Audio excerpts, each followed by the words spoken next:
What is going on, everybody? We are going to be working on the Unmade Warband today. And hopefully everybody can hear me okay. It looks like we might have figured out a better way to do this. So that's exciting. Feel like the camera view is a little better. Let's wait until we get somebody in the stream. What up, Zane? Can you hear me? Let me know if you can hear me.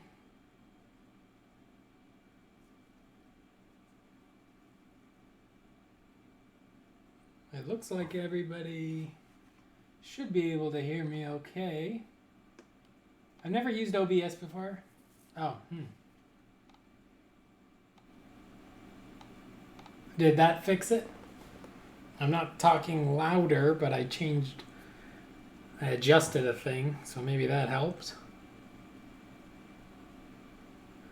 Basically, we're gonna have to just have Zane help us here and figure out how to get set up, and then we'll be working on the Unmade spear guy here with the pole arm.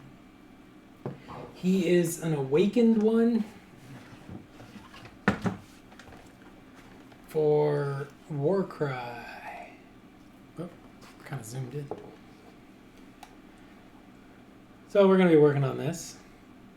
And he's the only one I have built. It's this guy right here. I'm going to convert probably 2 of these. That way I can have, instead of 3 guys with spears, I could have 2 with flails and 2 with spears.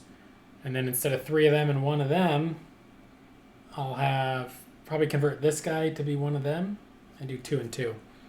So that's just some hobby stuff I'll be working on. Let's try to figure out if we get the volume going. All right.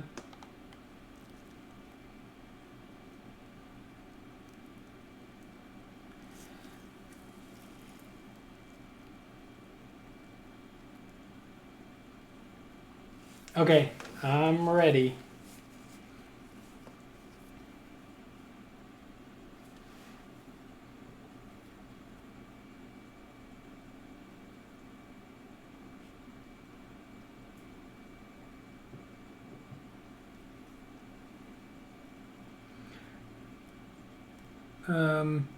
So I'm getting a warning on the YouTube here. It says, please check video resolution. Zane, you just sent the letter K. So this is going to be a learning thing. If this works, then we'll be able to... I mean, I think it definitely looks better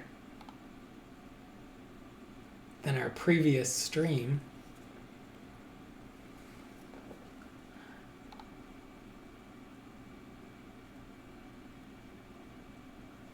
There was quite a bit of a delay between you saying, hey, can you look at the chat for a second and tell me when my next message comes through? And then K, I'd say at least 10 seconds almost. Maybe longer.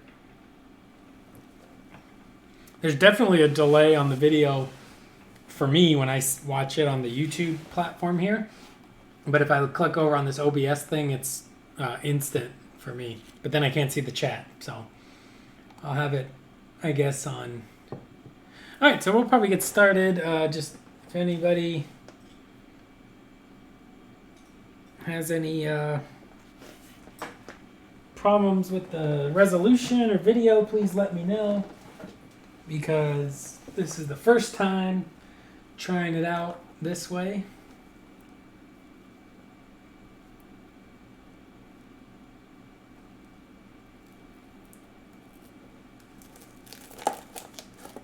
It's more than normal, it seems like. You saying the video is better than normal or laggier than normal? I don't know. You gotta... I'm a little... Not even a little. I'm a lot confused trying to figure out the camera situation here.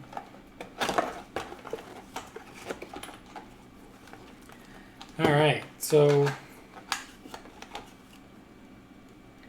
I'm gonna try out probably some of these inks.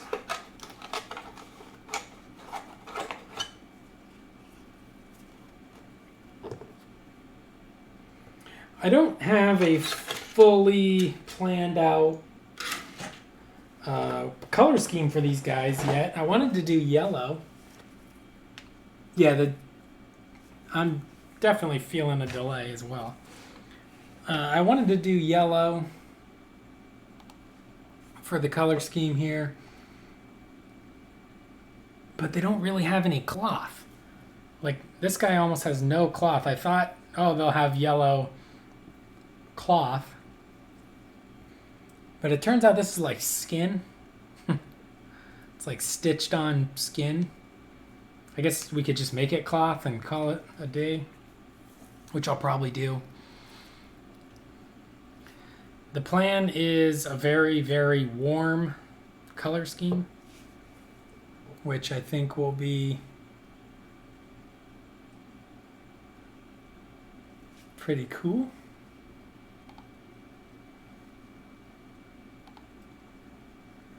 So I think I'm going to work on the skin.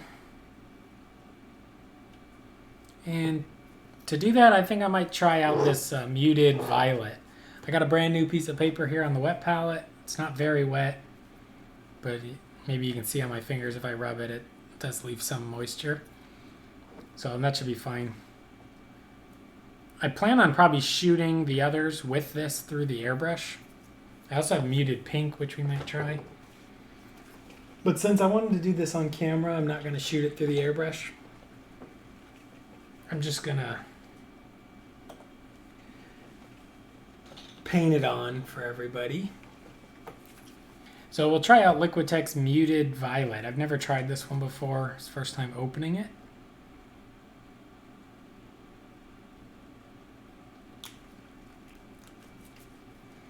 And I think I'm going to go for a very warm color scheme. But I'm also maybe like a cold flesh tone with warm other things. Like everything else kind of a warm. So we'll mix a little bit of water into our brush. And let me get a paper towel here. So I haven't used this ink before, but I think we'll probably use it like a wash. And just base coat the flesh tone.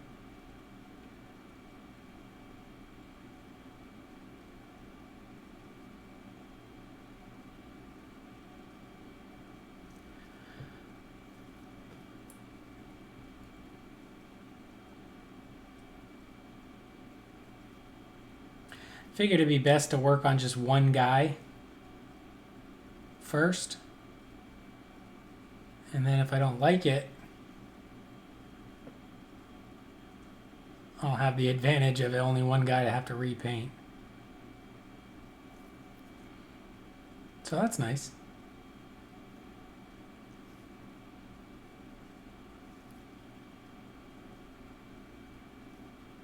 So here we are using Muted Violet from Liquitex ink, and we're going to use this as probably the base of our shadows for our skin. And just thinning it out with a little bit of water. This is a Zenithal Prime, which is black primer and white ink from the airbrush from above. Nothing too crazy.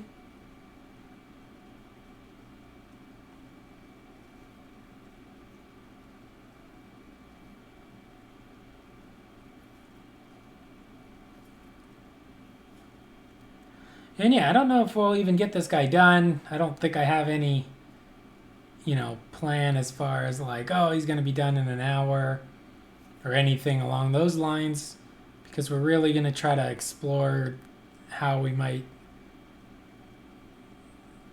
get a color scheme worked out for these guys.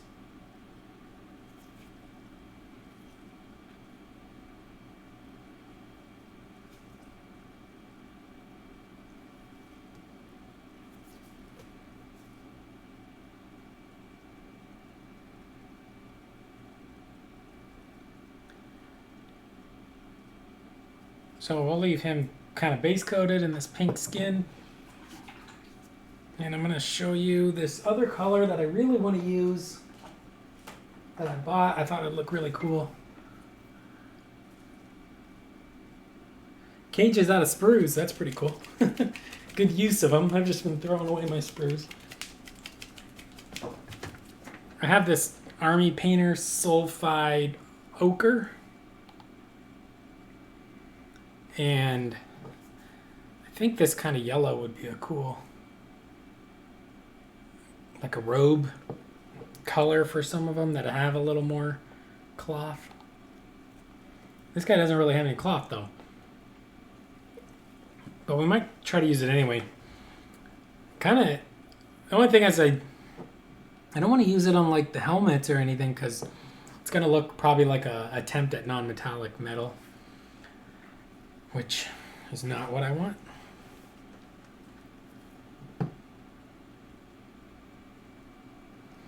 Also, it looks like he's going to be a bit of a pain to actually paint in these areas inside there.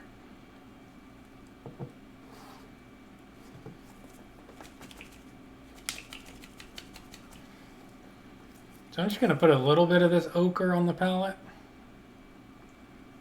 As always, it's a funky Army Painter that has weird medium and super transparent.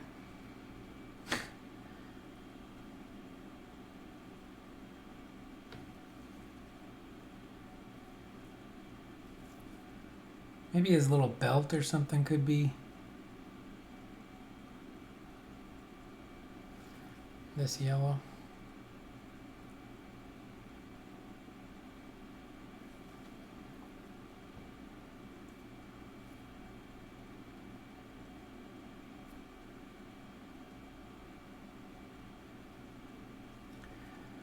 Totally missed his skin right in there, but I'm using the size 6 ghost brush. That's definitely getting near the end of its life, but still going.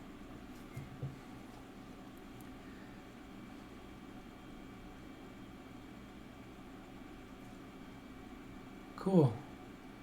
Yeah, he's pretty cluttered, so we're probably going to make a lot of mistakes early on, like getting yellow on his forearm there. But I think a way to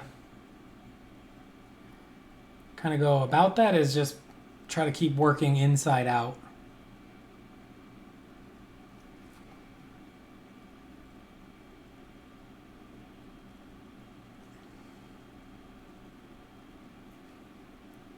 So we're just kind of base coating this yellow.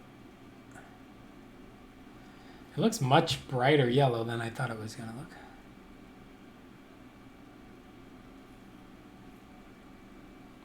But yeah, there we go. That'll be fine. This guy will have to work back and forth quite a bit on. I know I want to do a pale flesh tone, which is going to be in kind of the pale blues. Still working on the Warhound too. Decided it wouldn't be wrecked anymore. Oh, nice. Was the Warhound a printed thing?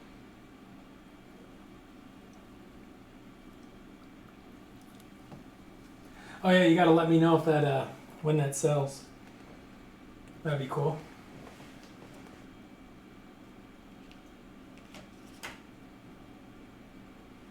Alright, so we're going to make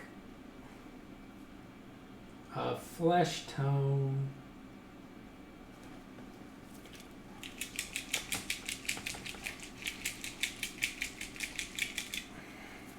I think I'm going to take a little bit of pallid witch flesh. We're going to put it over here on the palette where my whites would go normally. And we're just playing right now, so we don't have any. I'm going to mix a little bit of this muted violet into the pallid witch flesh.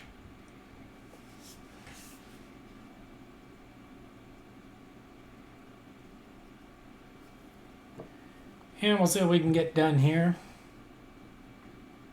Clean up his arm.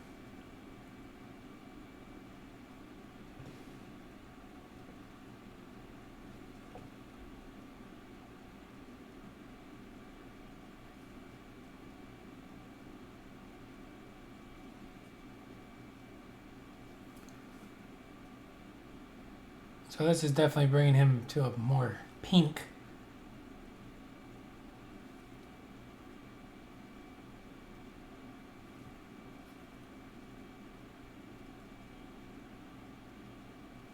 Yeah, actually, with my minimal airbrush skills, I don't even think I would save any time trying to, like, airbrush the skin on him.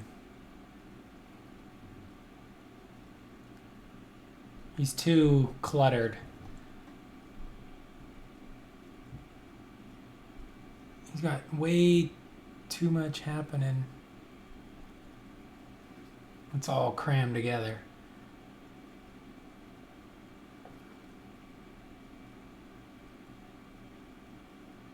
I finished up my unit of swooping hawks, so all the pictures of them up on my Instagram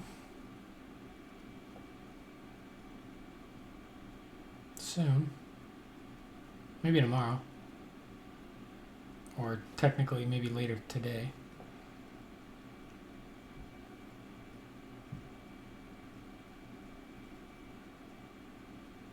So more or less I'm just covering all the kind of violet wash I did, but this is a fairly transparent layer, so some of it is still showing through.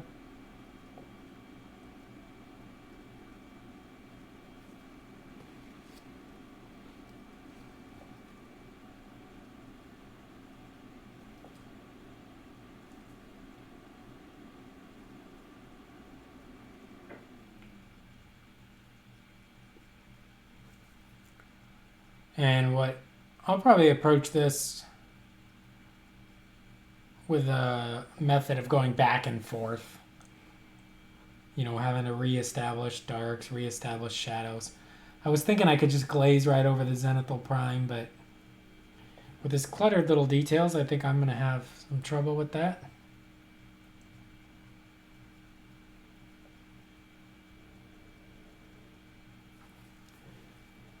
So I think my best bet will be a system of layered highlights and washes, and then just clean it up more and more as I go, getting more and more accurate, more and more precise with where the highlights and shadows are getting placed. See, like in this example, he has like two hands hanging. Actually, they're hanging by pieces of skin, which this is probably supposed to be a piece of skin. And then underneath his, you can see his tabard a little bit there. So that means I probably have to actually worry about that tabard a little bit before I really need to worry about getting his legs. But then when you come to like this area, it's like this belt and skin on the inside I need to worry about before I worry about this arm. So it'll probably be kind of a back and forth. These guys are like self-torturers. They probably torture their enemies too. But they like cut their own limbs off and cut their own face off. You can see he has a face stretched on his belt. I'm not sure if that's an enemy or his own, but I'm pretty sure they're all missing their face, and that's why they wear this mask. So there we go. That's a pretty decent, though, little like purpley pink flesh tone face. I'm not disappointed with it.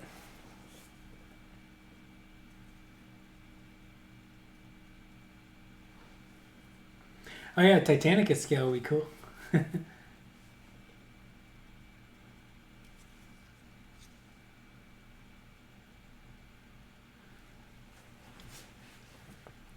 So I think how we're gonna, I'm just gonna keep, basically the idea is warm tones, okay? So warm tones, that's what we're thinking about, that's what we're worried about, which means reds, oranges, yellows, purples, browns, things like that. So we're going to try out here a transparent raw sienna, which actually might be a real winner over this yellow.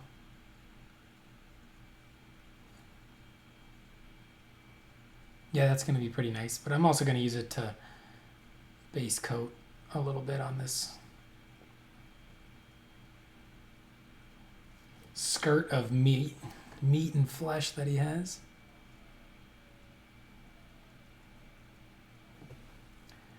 My strategy right now is using kind of the same colors on every part, and then we'll kind of work it away into its own unique things as we go.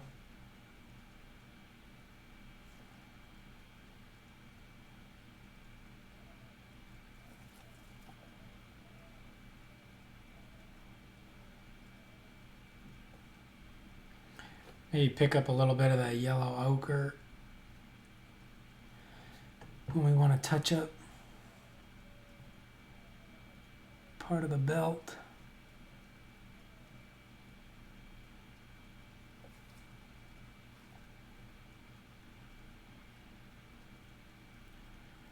Oh, I can see part of his knee there.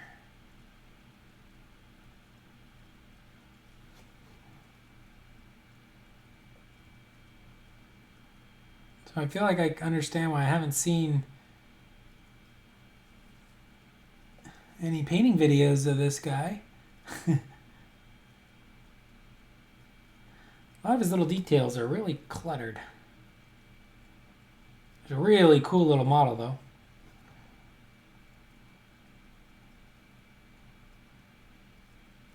And I have some crazy bases I want to do.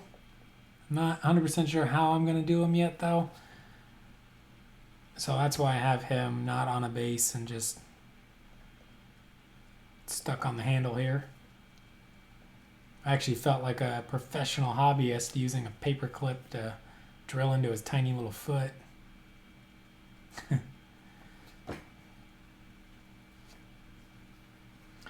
And we'll go back to our flesh color here. Try to get that knee.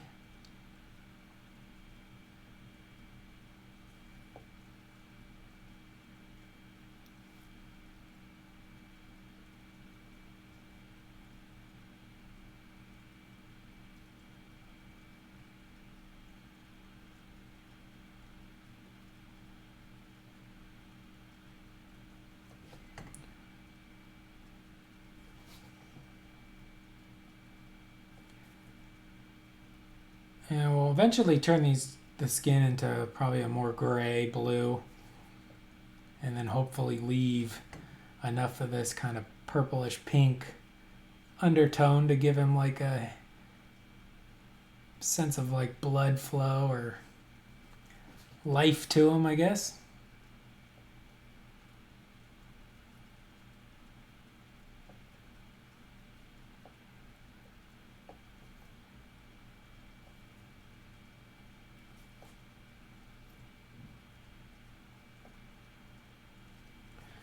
Oh yeah, there he is.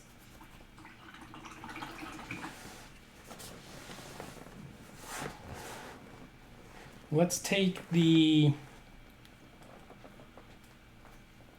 transparent raw sienna.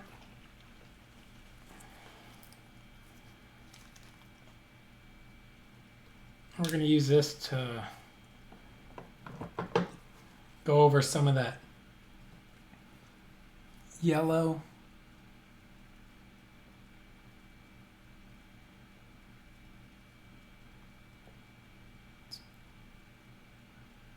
Not working at all. Mostly just rubbing it away, so that's great. In fact, I think it's actually rubbing away the white ink. So that's also great. So maybe using these inks reactivate each other. I think to counter that, I'm going to use a touch of ultra matte varnish in my little water cup here. That way, whenever I'm mixing from this water cup, I'm getting a little bit of this matte varnish mixed in. That should help everything dry.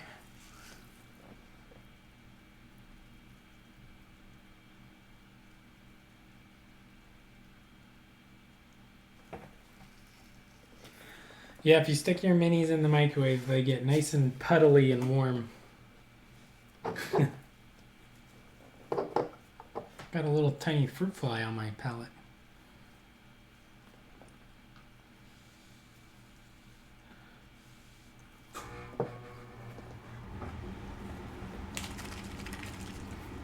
I'm going to take a golden brown here from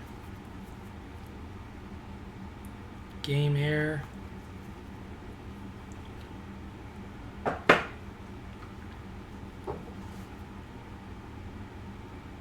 Going to use this just to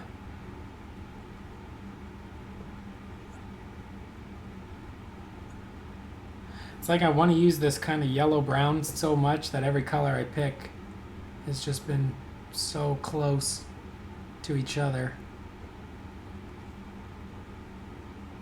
So we're just going to build it up.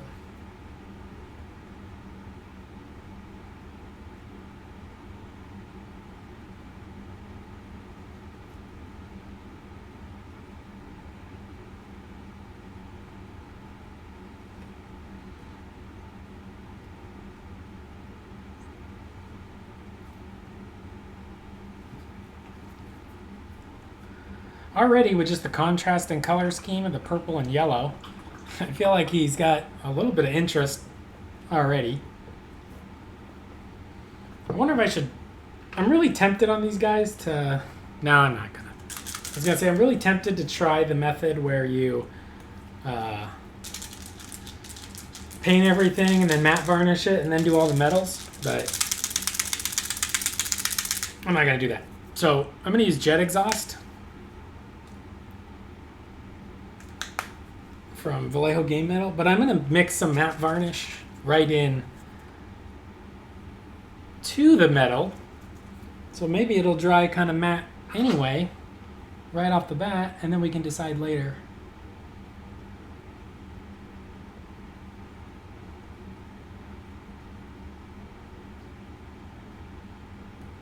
Getting that much paint in the brush is disastrous because how much paint is in the ferrule, so I'm actually going to give it a quick rinse, but I didn't want to switch brush to stir it up there.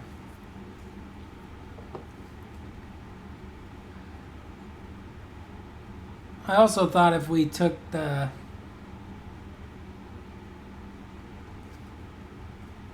metallics and just saved them to the very end, everything would be easier to see. I'm getting a real sense of I'm going to have to battle back and forth with all these details and keep fixing my mistakes kind of inward to the outward.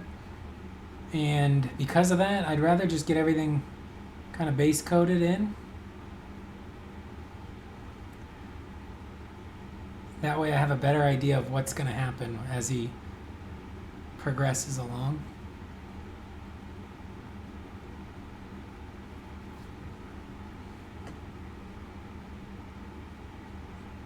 I haven't decided if his helmet is bone. I might do like a bronze. The box they have kind of a dark red helmet, but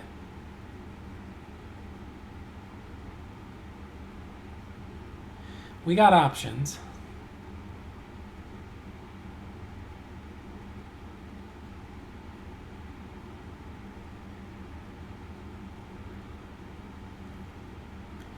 So yeah, this will be a pretty good demo of how I would approach something I have absolutely no idea what I'm doing.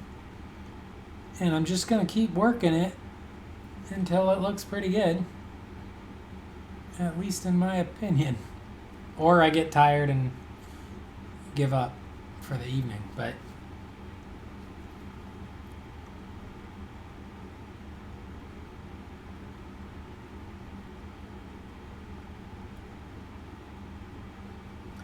we'll add variations into the metal later. I just wanted to give us an idea of maybe what it's going to look like when it's all done.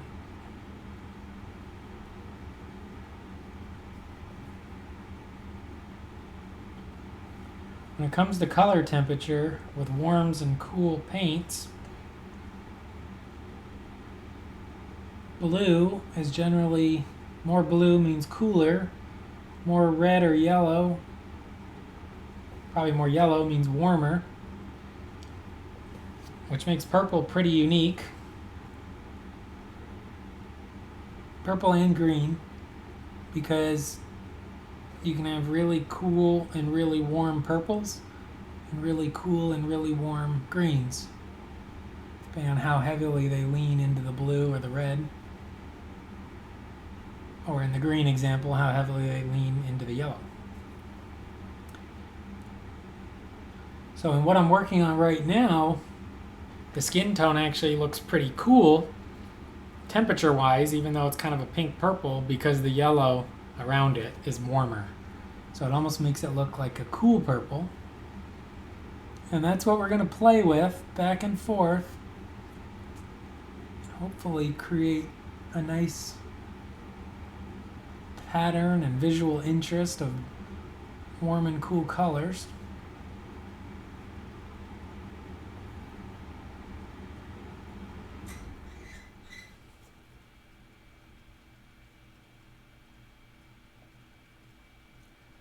This guy is a tiny little guy. I think you're gonna... I've been so excited about Warcry lately, by the way. If anybody has any good channels that does Warcry stuff, let me know. Oh, just got it right on his hand.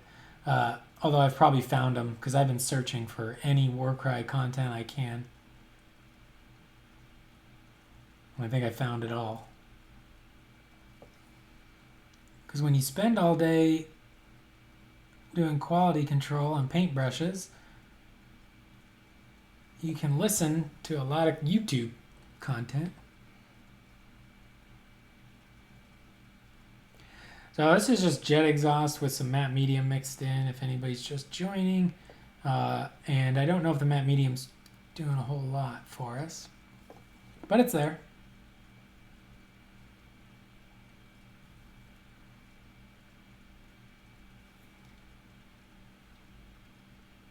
Actually, I think it is doing quite a bit. I think that pole and everything is way more matte than it would have been otherwise.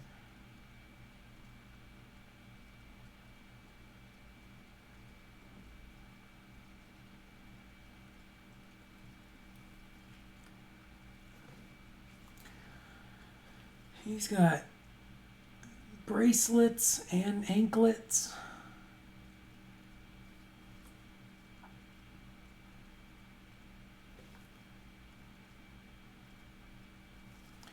He might be treated with the oil wash as well. Been wanting to play more and more with that lately. It's been fun. So there we go, a little bit of base coat on him. Let's keep working towards getting away from just yellow everything. Let's maybe pull out like a Doombull Brown, maybe? Or maybe we'll try this one. We'll try Beastie Brown.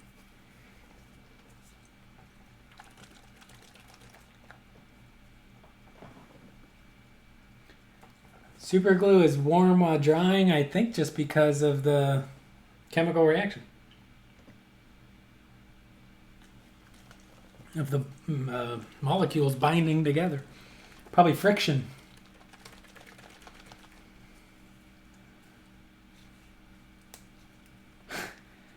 If you really want to burn yourself, try super glue with that zip kicker stuff on it. That gets so hot.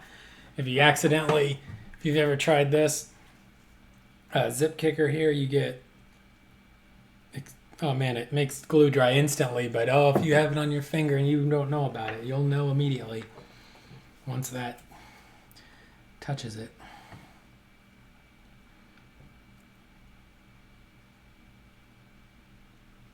All right, we're going to establish these straps. It's a little darker. Not all of them, but just these extra ones.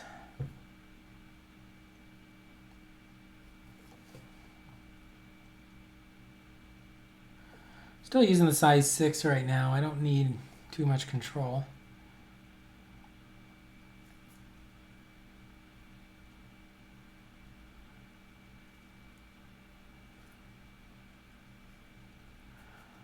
His shoulder pad I question if that's supposed to be metal as well.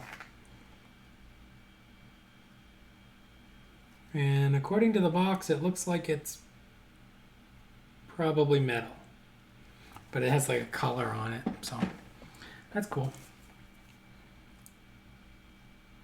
So yeah, you can see that matte varnish mixed into that heavily gloss metallic really matted it while working. That's cool. I've never actually matted my metals while painting with them. I always wait till the end and just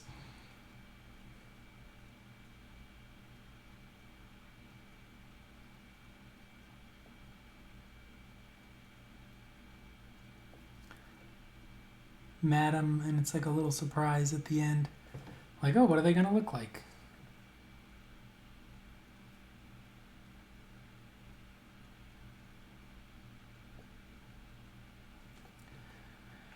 Alrighty.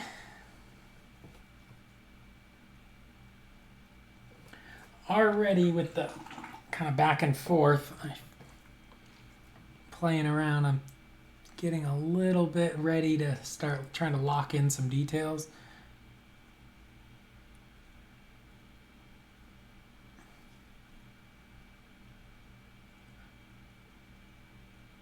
I don't think I'm going to leave his helmet this yellow, but I'm going to paint it yellow to see if I like it. I mean, I could do him like gold or just a yellow.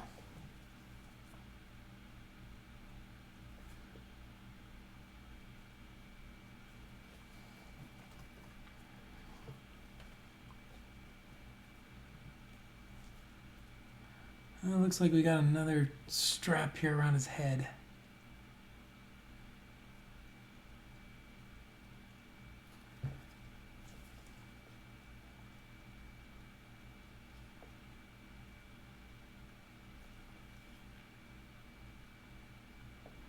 All right, so honestly, I don't. What wouldn't be terrible is hitting him with like an Agrax Earthshade, like all over wash, but it wouldn't be visually that fun to watch him dry.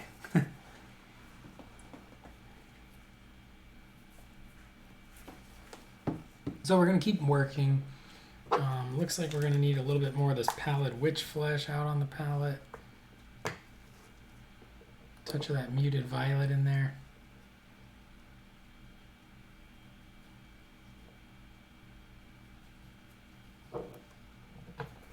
My wet palette's not very wet, so. And I got the fan on.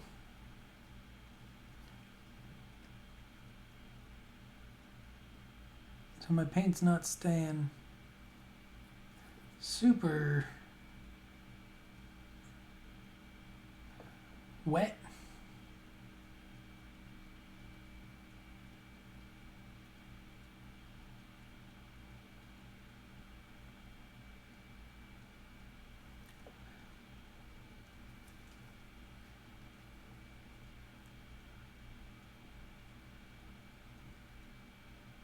I'm gonna have to fix this arm over and over again as I try to get that belt in there. So it'd really be nice to maybe figure out exactly how I want that belt to look and get it out of the way. But I'm still in, like, I'm not committed to how I think this guy should look quite yet.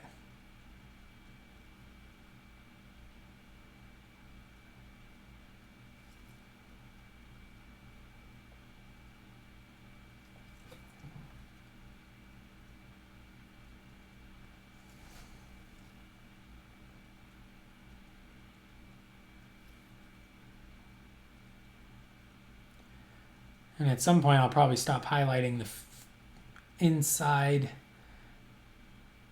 like the feet and stuff. Inside his legs, just to make sure that reads as like a dark shadow under there. But at this point, we'll still be able to knock that back with a wash.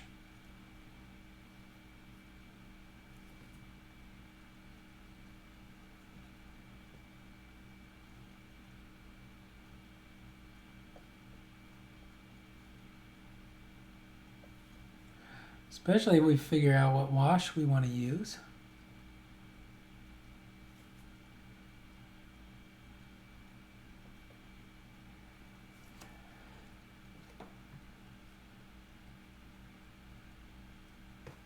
I think I might just put a little bit of this kind of yellow brown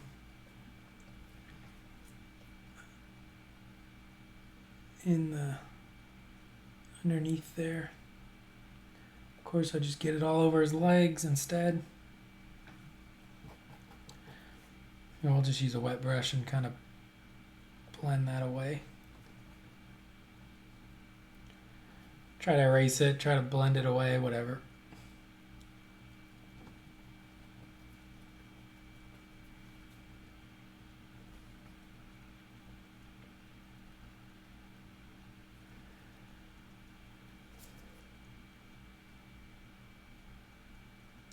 Yeah, little straps on tiny models is not the ideal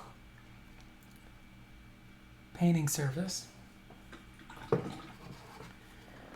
I don't know what the dead skin should look like. Probably not.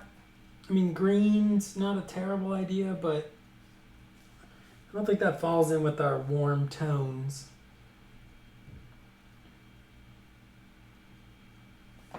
What do we got? What do we got? Hold on. I'm trying to find a color.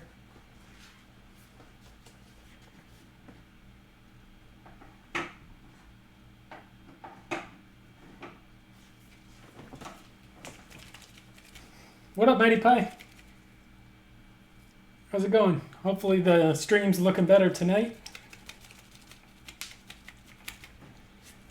Gonna bring out some Iraqi sand.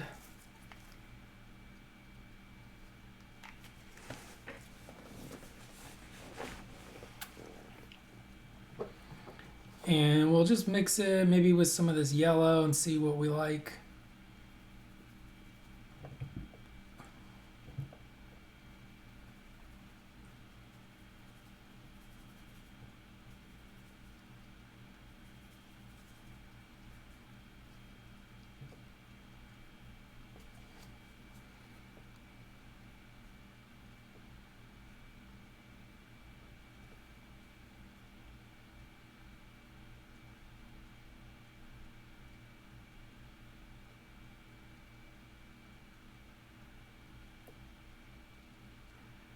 Try it out on these dangling hand skins.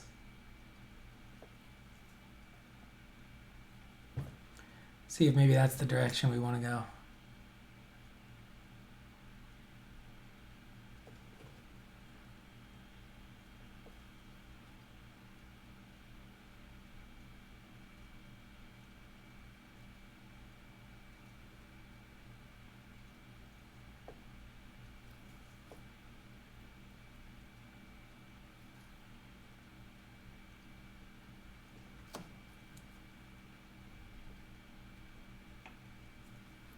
Very, very bright, but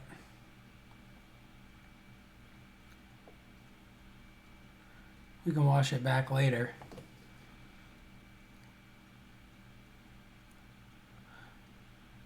Actually, this guy's probably ideal to not glue this spear on when you paint him. But in the game, he's only a 60-point model, so it's okay if he's not your best. Doesn't have to be your best guy ever.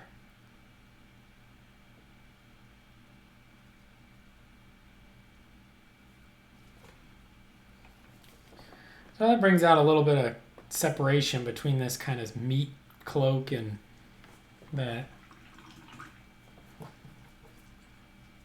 Let's put our sulfur ochre. Let's put another layer on this here.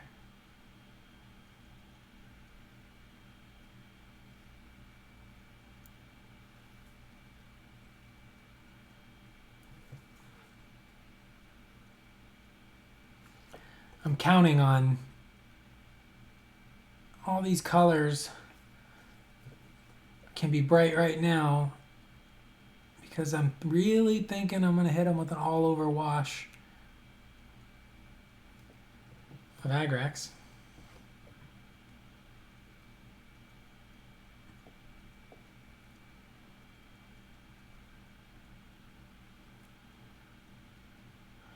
I wouldn't mind separating out some of these meats. He's got this skin outfit on.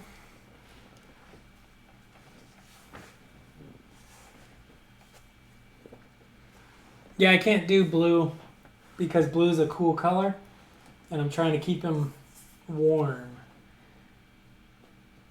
I want him to be almost like a temperature study of warm colors.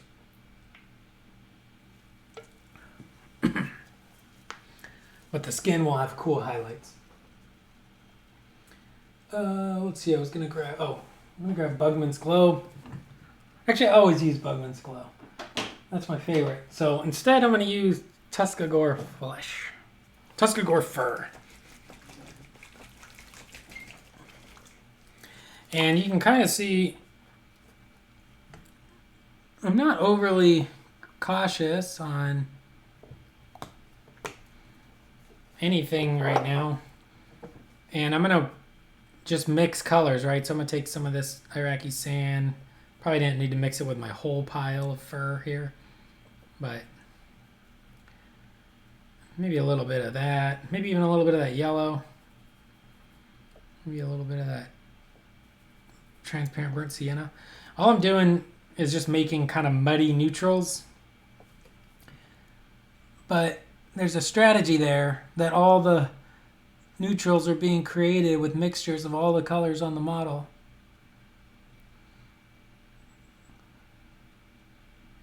So the color harmony should be perfect.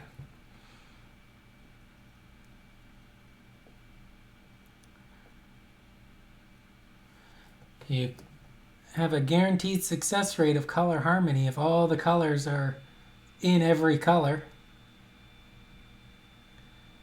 Not all the colors of the rainbow, but all the colors that you're using, if they show up in every color on the model and different variations of saturation and value, you can't help but achieve perfect balance. All right, so we got one there. Let's take... We'll go back to put another drop of that muted violet on our cup there. And let's make a more violet brown, if we can, with what we got out here.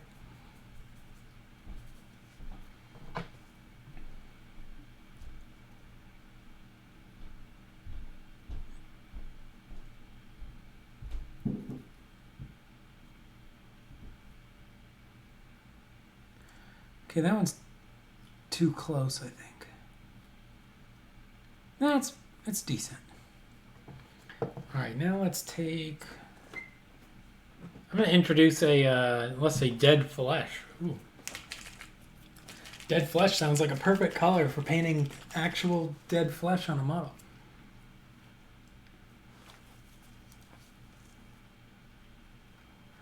Yeah, I need to play a little bit more in the orange and yellow spectrum. Let's put out... We got wood. We'll put out some wood.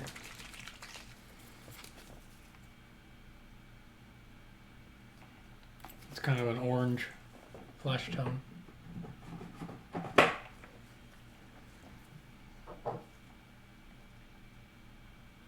You know what we actually need out here is some kind of off-white. Well, we got pallid witch flesh, so I don't want to introduce any white yet. Even to lighten my colors, I'm going to lighten them with pallid witch flesh is going to be my white. And we'll keep that up there. That way, if we need an actual pure white later, we still have room to do that.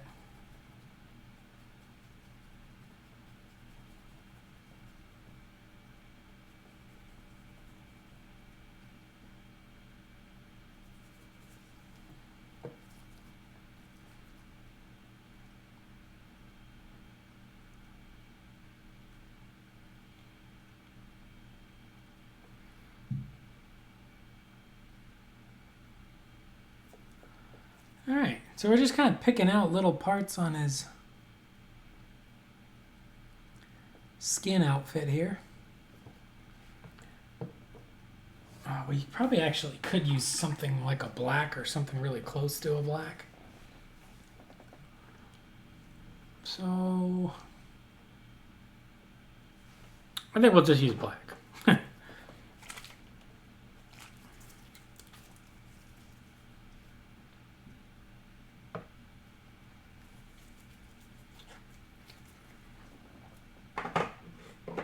Maybe we'll put out some burn flesh too.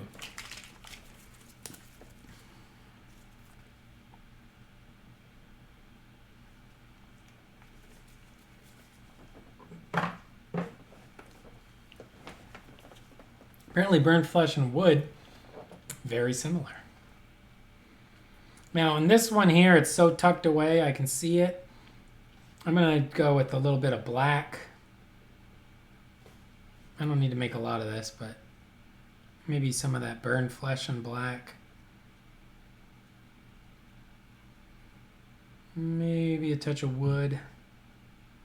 Oh, got a hair on my palette. Maybe a touch of dead flesh. I want this to be dark, but not too dark. Not dark enough. Darn it.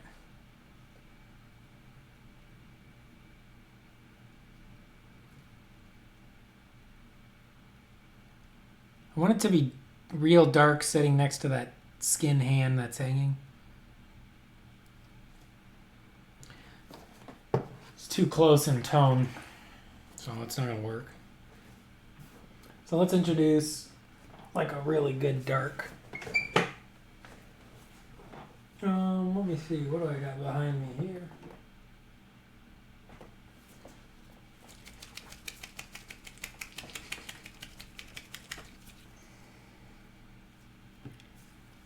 I never tried this one, but I got Indian Shadow from Scale Color. Let's open that up, get our trusty giant safety pin. This is how I open my Scale Colors. Giant safety pin, comically large. Stick it in, turn it, and slowly pull it out just so it doesn't potentially spray everywhere. And stick it back in my cork. I think it's going to be very close to this color right there, but yeah, it is, but it's dark.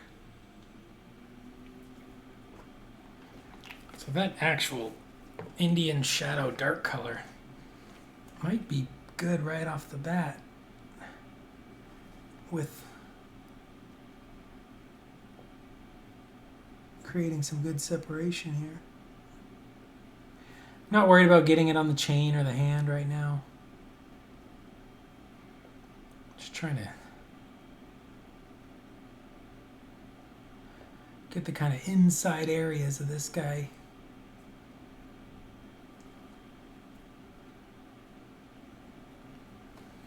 All right, that's good.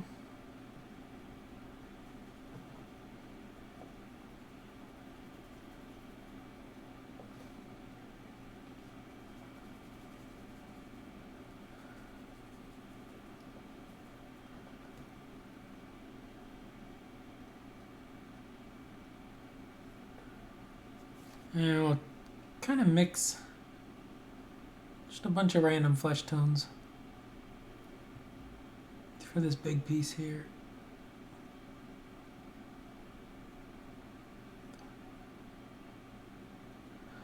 Well, I actually think I prefer that big piece darker.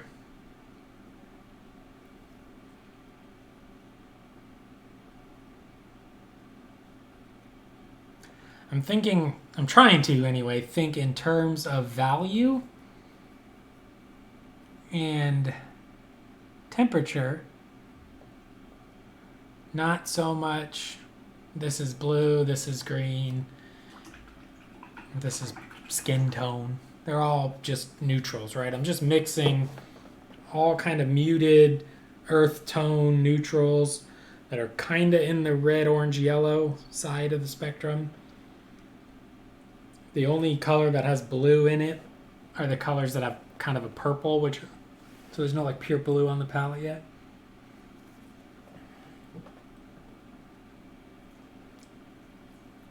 I think that looks pretty decent.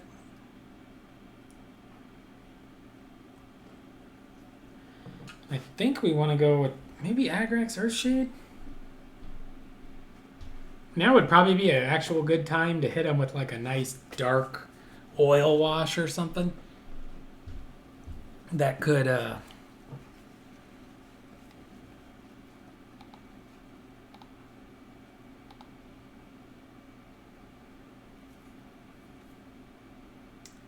kind of tie them all together. But my thought is, if all the kind of meat and stuff is the skin that he's wearing is all kind of warm, then when I make his skin really cool, it'll pop.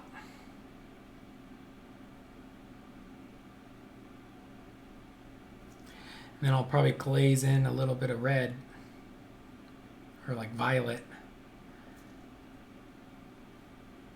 That'll hopefully make him look basically like he's cold. You know when you're cold and your skin's really white and then your nose is red and your knuckles are red? It's kind of the thought of what I would like to attempt.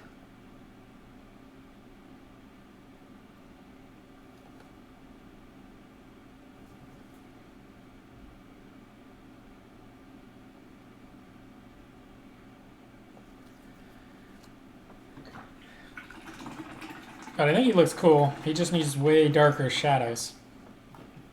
So I think the darkest shadows I could put on him without making my own is probably Agrax Earthshade, so we'll just go there.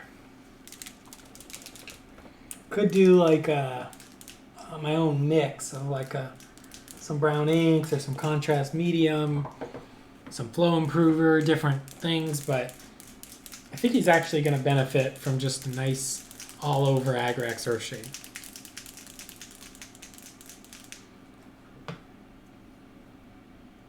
But hopefully you can kind of see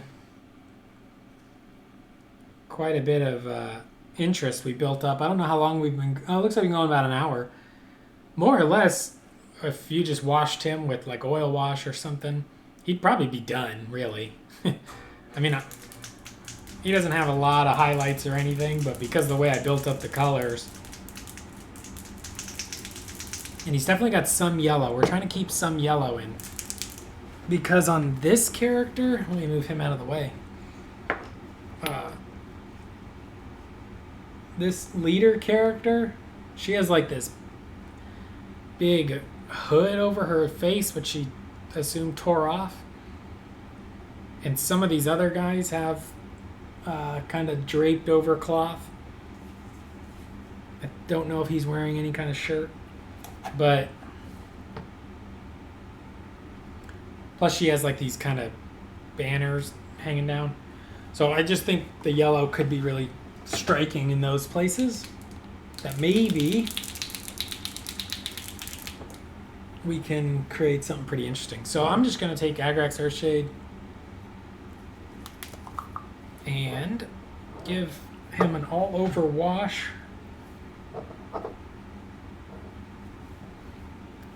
think we'll actually take out the big moppy type brush, a big soft natural brush.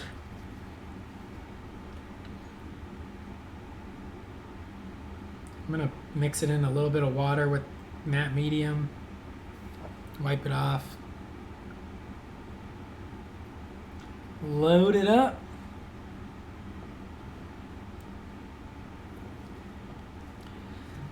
And I think start with the head, I guess.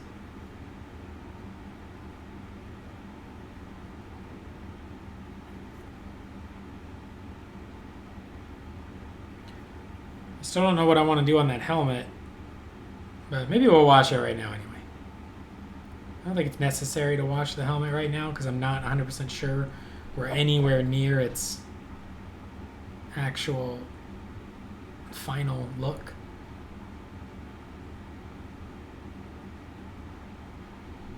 And we're doing an all over wash with a big crazy brush, but I'm not flooding the model beyond control.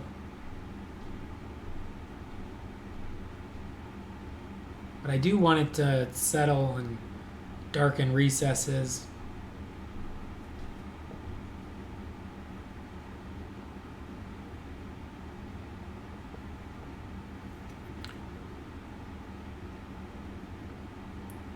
We'll dirty up our metals right now too.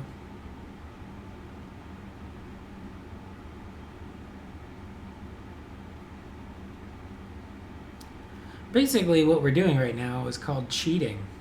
It's like all we did was try to build up some interesting different neutral tones mixed from each other. And we introduced quite a bit of different ones, but they're all still in those kind of brown spectrum tones, brown, orange, earth tones. And then we're unifying it with an all over oil or an all over Agrax wash.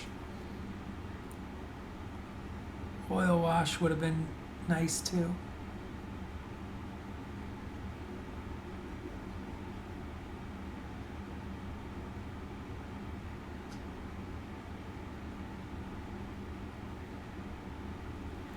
And hopefully this oil wash darkens up any of the areas that are really hard to reach.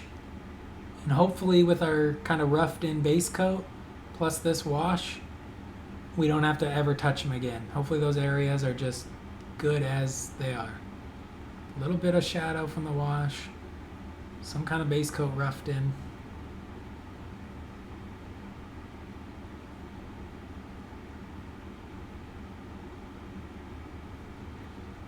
Trying to stab in just to make sure we get in the little areas.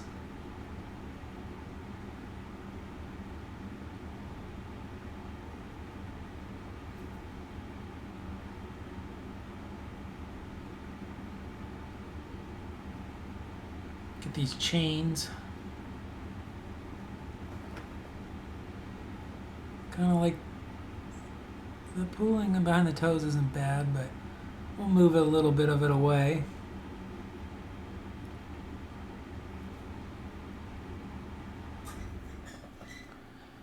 And there we go. I mean, he's done if I wanted. But I want to highlight him. And maybe while that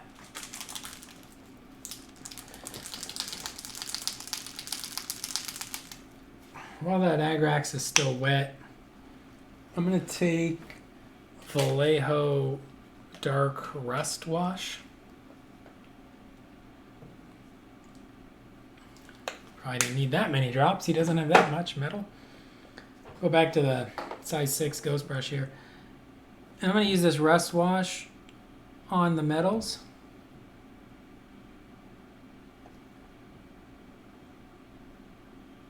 And we're going to warm them up. And then hopefully mixed with that Agrax that's still wet, we'll get some good, interesting kind of variation.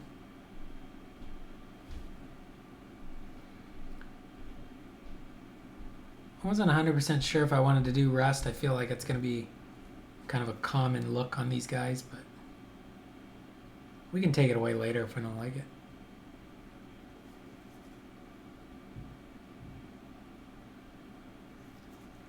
Sadly, rusty metal always does kind of look cool.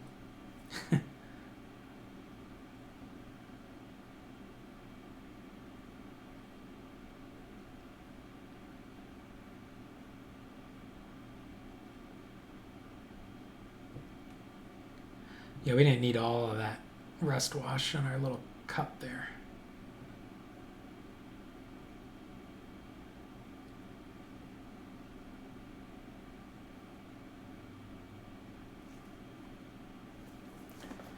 Alright, so we got some kind of grime in his weapon here.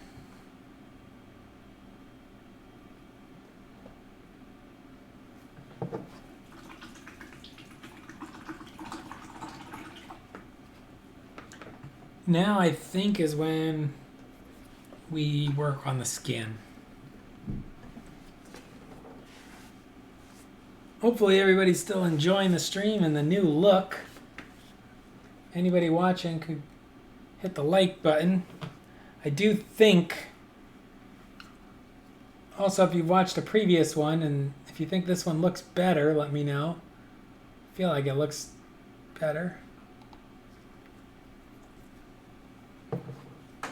I do have to run and use the restroom real quick though, so sorry. Hit the like button while I'm gone. I'll be back in 30 seconds.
All right, I'm back.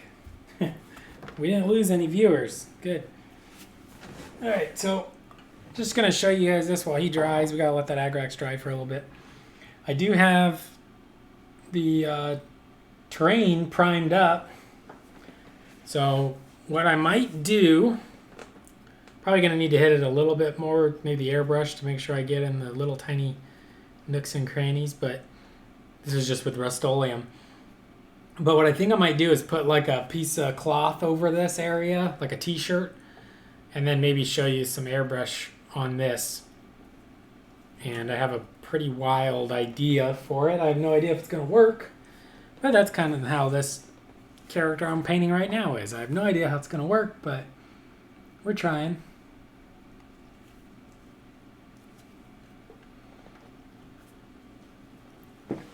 All right, so I think at this point we can work on the skin.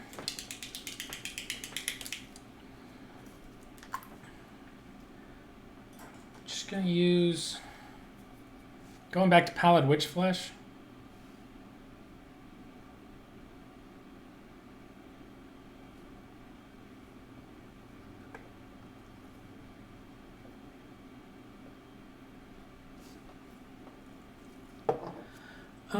What else do we want? Maybe a little bit of wolf gray.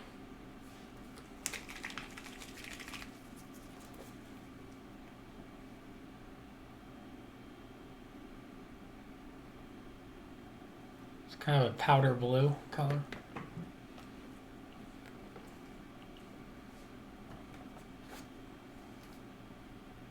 Maybe we'll take, I can't remember, I think that was the shadow color. Mixed with Pallid Witch Flesh. Mixed with wolf gray. Mixed with Pallid Witch Flesh. Maybe a little bit more of that shadow color.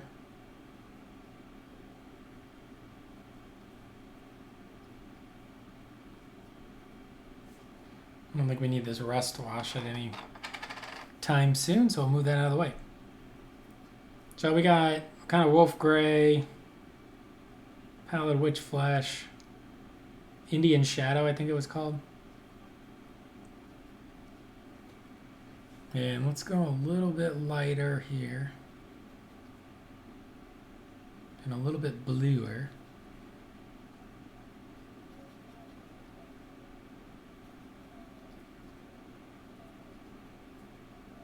So we got kind of three colors here. And we're going to try to maybe focus them like near the bottom of the model, mixed with some of this kind of more in the middle of the model and this kind of on top. And then we'll have room to go even lighter when we add white. I think I'm going to go to the 00. Actually, I don't know if I need it. Maybe we'll go...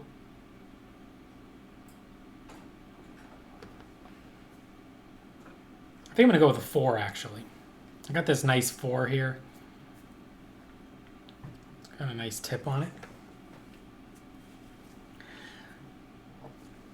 So, I'm going to mix... I'm going to do this a little thin. It's going to be somewhat of a glaze. Remember my little water cup here has some matte medium mixed into it?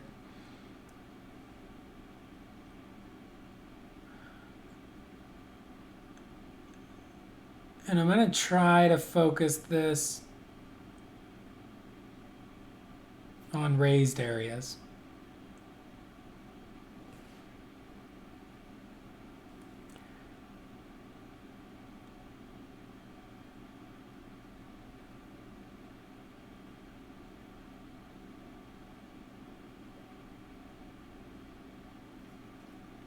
And try to leave some of that initial base tone and washed areas in the recesses, if possible.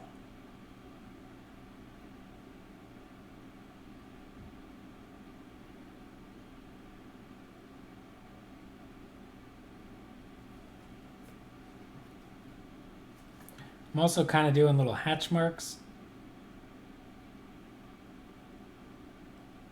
So I'm not just covering in the shin here. I'm actually doing like as if I was shading it with a pencil. I'm doing hatch marks down it. And that's going to build up texture. And any texture, your eye just automatically decides it's whatever the object is.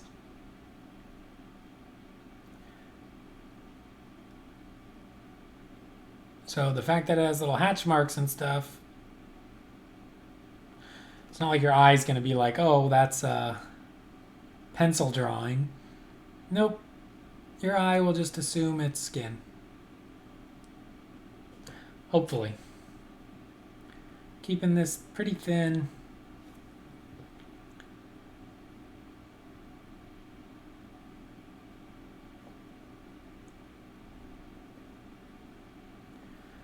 And I'm being cautious to try to maintain my shadows. Oh, look at that nice line right there. Oh yeah, that's nice.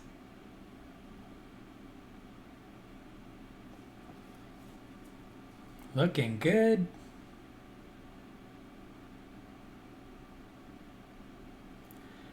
I don't want to go too much like underneath.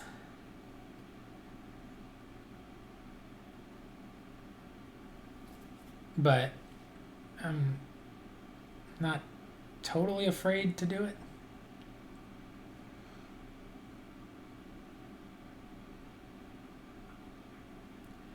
And the feet actually, I'm thinking, are going to be sloshing through blood. So we can probably be a little rougher on them, actually. Or a little less accurate, maybe. And what I'm doing is just tapping. See that? Just tap, tap, tap, tap, tap. I'm letting the three-dimensional object catch the brush. And because the three-dimensional objects are also where the light should be, it's highlighting it for me. So there we go. That's a pretty good leg. Let's see if we have enough paint to do the other one.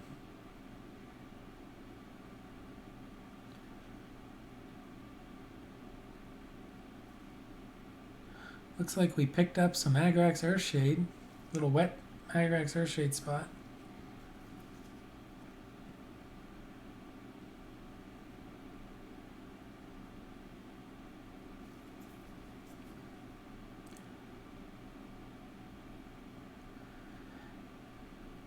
And if you wanted to make a really convincing flesh tone,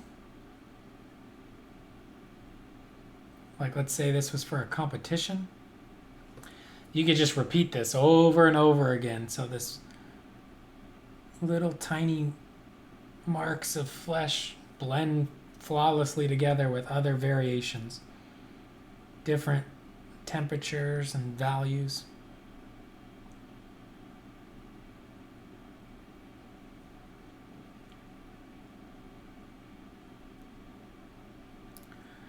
Try to get his heel, and gonna mix a little bit of our middle one here, and since this leg is lifted up,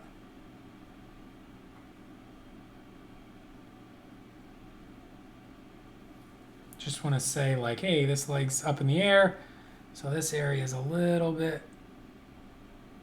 brighter.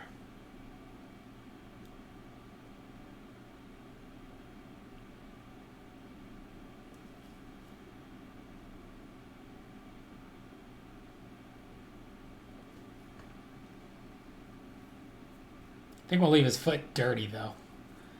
He's got those 7-Eleven feet.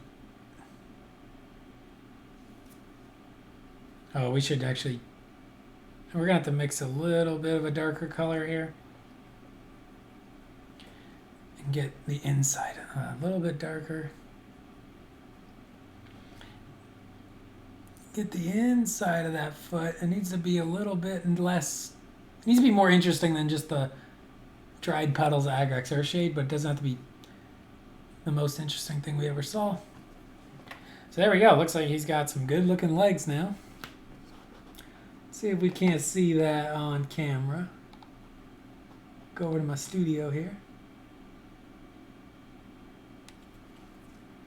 And to me that looks like he's got some good kind of skin tones on his legs.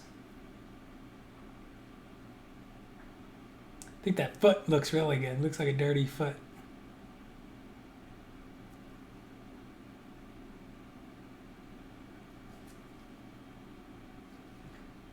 And I think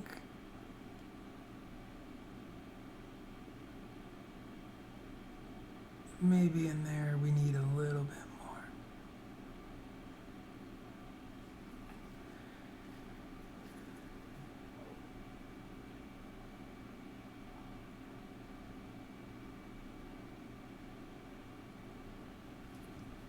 Put a little bit of this pink.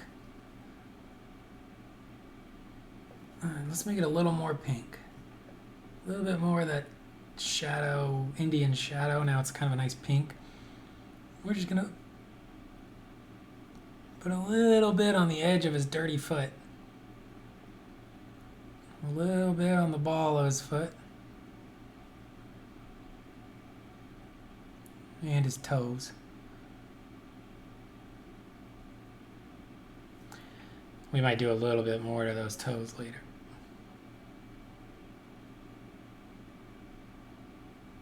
Unless he's running through blood, which I think he might be. I don't actually need to worry too much about.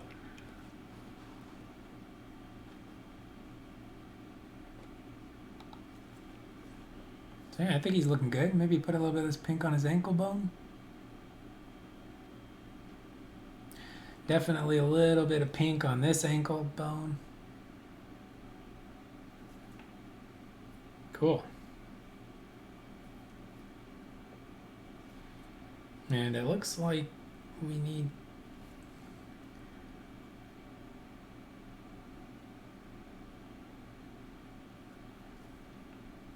gonna need to put like a dark line there just to separate it really nice from that skin.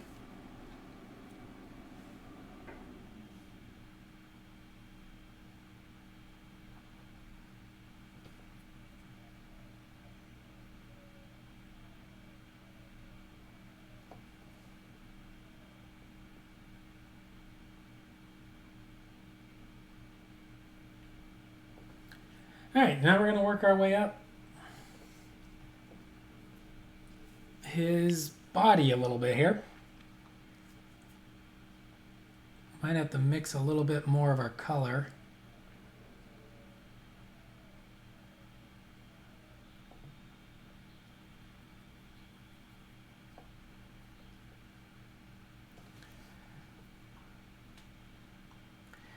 in here on his chest, I'm just going to try to hit his pec, his ribs. Even though they're in the recess, I just want to show that I know they're there. But I'm not messing with it after that. Then we'll start on the bicep.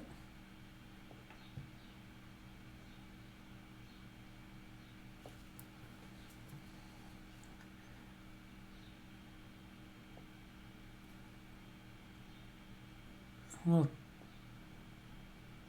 tap our highlight over his little hand here.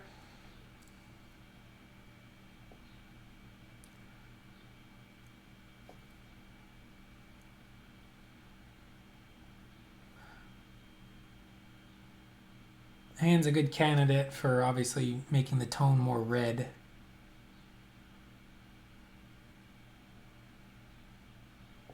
But we'll do that later.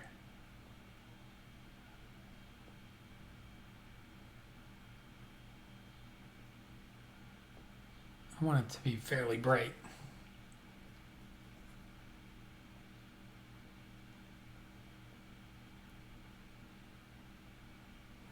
Also, he's got this kind of scar tissue on his arm here.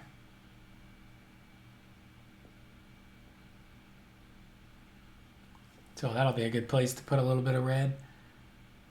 And then always a good spot would be like the elbow.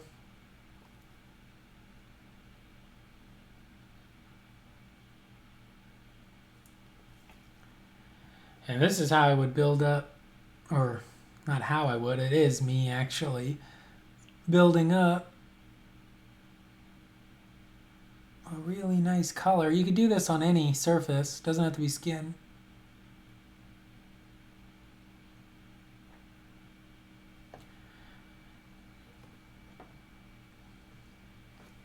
And then the more you do it, like if I wanted to go back over it and do it multiple times, you could really start to create something very striking.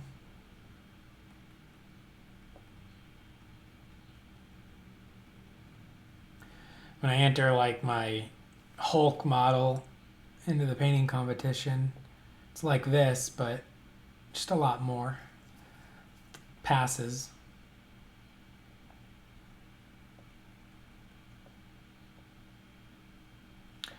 I'm trying to get him in one pass.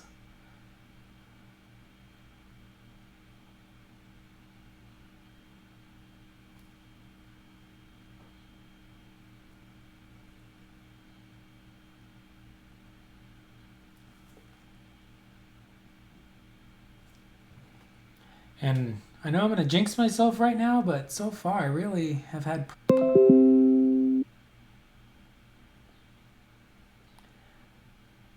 Are you still there, Zane? Oh, you might have went to sleep.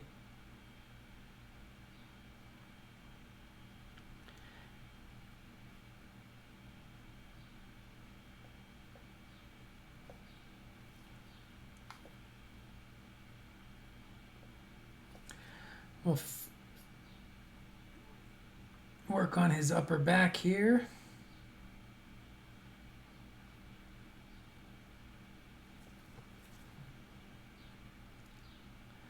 And his trap muscle, we're still being careful to try to leave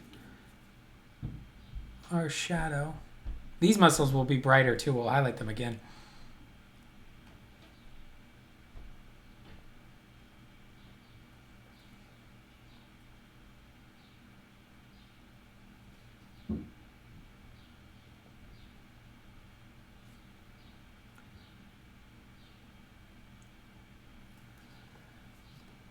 Keep the brush pretty wet, paint pretty thin.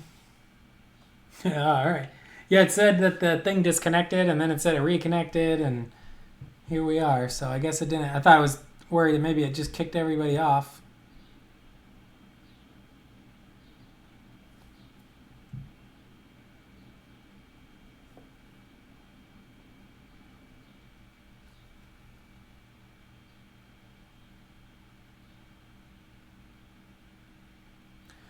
Still working on my favorite way of taps and hatch marks. It's really a fun way to do it. And with more and more layers of it, you can slightly shift colors and basically achieve any level of professional paint job you want over enough layers.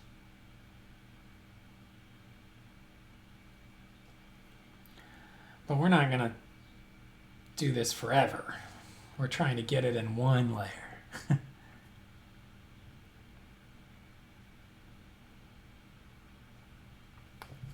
Well, one layer plus when we go back in and add some kind of red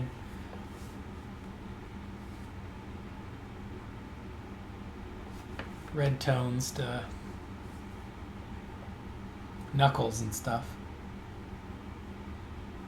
and then some extreme highlights.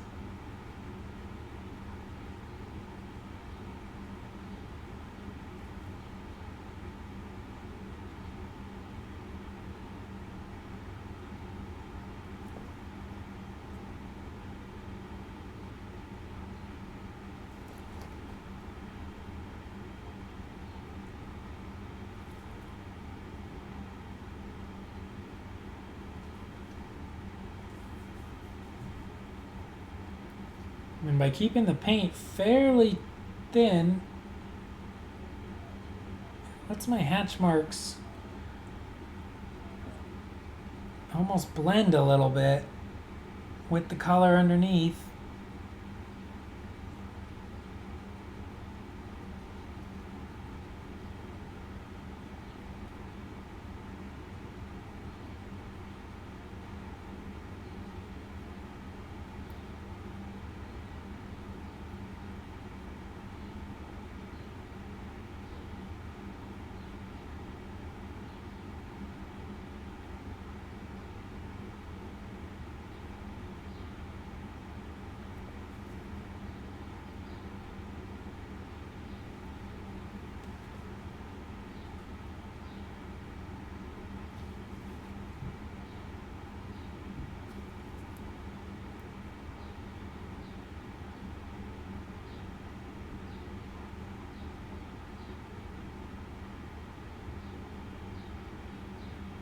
Cool, I think we got a pretty good looking skin tone here.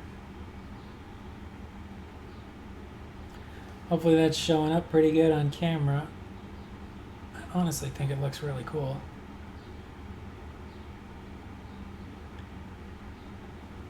I think by not having all 10 of these guys or whatever, I think there's 8 of them, but by not even having the other 7 built yet, and I don't have the stress of like, oh, I got to do this over and over again. I get to just play with this one guy.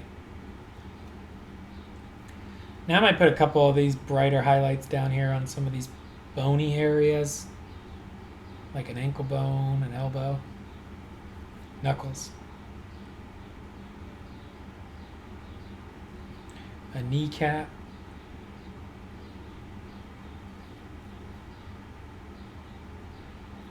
Maybe some toes.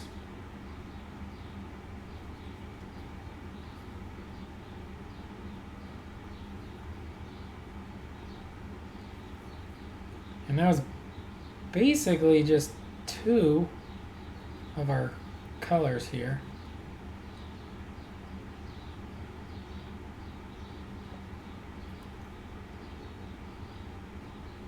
Maybe we can introduce some pink to the knuckles and elbows.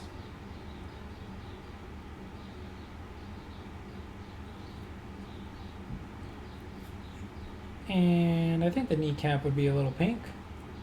Definitely to the ankle bones.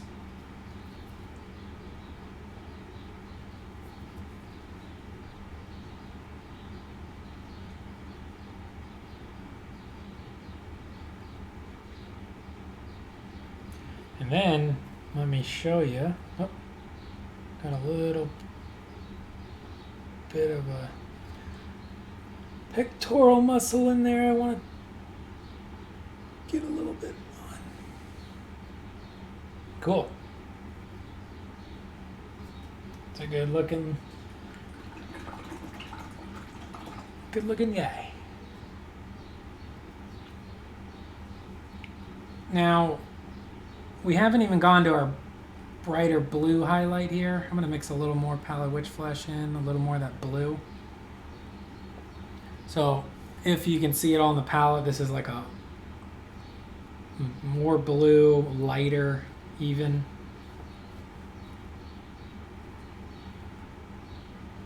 And we'll just put a little bit.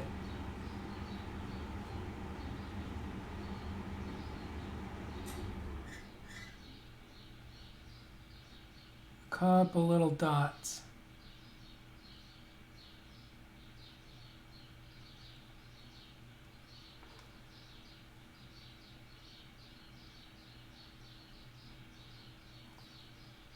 On the hands.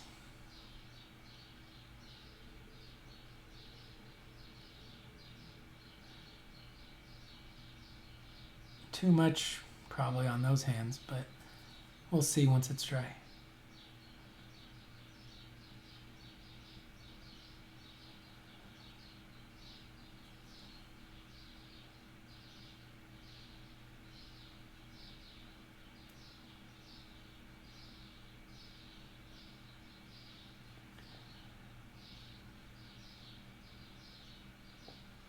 Alright, and then I think I'm going to put a little, oh, get this knuckle. And then I'm just going to put a little bit along this area here. So maybe a couple little lines in the shoulder. A couple dots on the bicep, tricep, the flexors and stuff in the forearm there. And he's not metallic, so we don't want too much of this. I'm going to put a little bit on his head.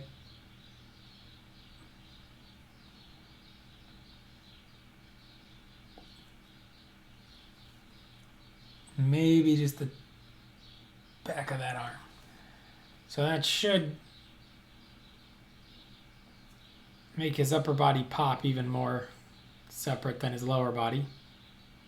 And I think it does. I feel like right there could use one.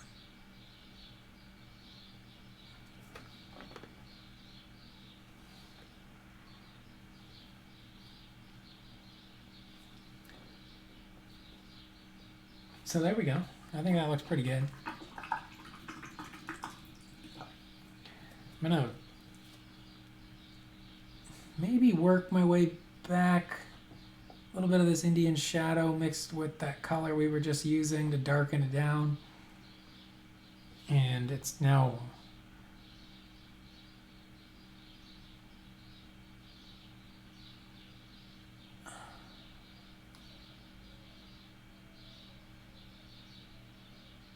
I don't really love that, but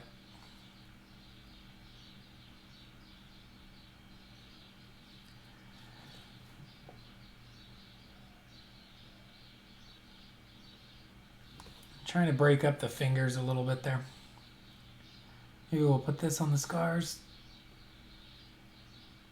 I think the scars are going to need to be much more intense if we want them to really show up.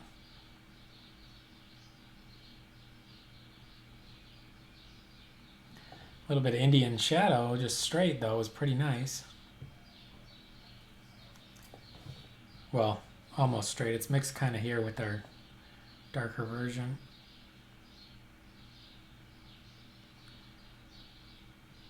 And he has some scars on his back here. So we'll continue on with that, just Indian shadow, kind of with our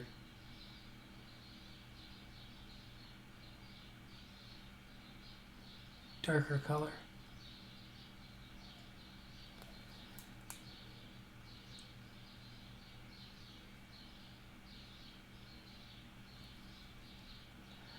It looks like a pretty realistic scar.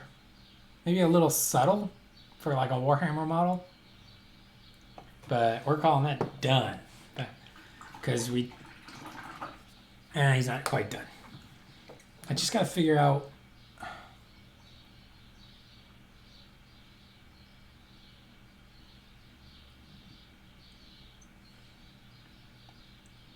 There's just this little bit of pink on his finger. I wouldn't mind blending away.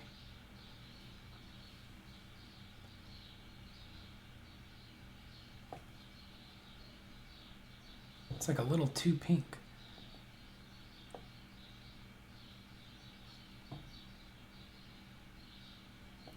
Oh well.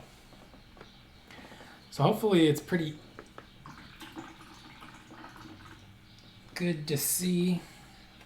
Let's try it. I'm gonna go to the OBS and zoom in.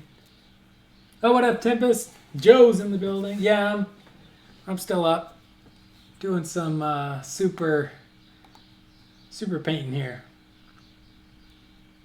The base size of this guy is 25 mil. So he actually doesn't even have much room to do anything on the base. So my thought, I'll show you. So like,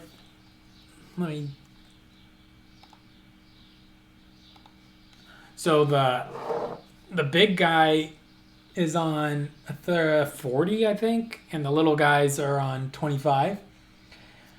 So my thought is I'll build up some kind of like ruins, sewer, maybe a river of blood kind of situation on the bigger bases.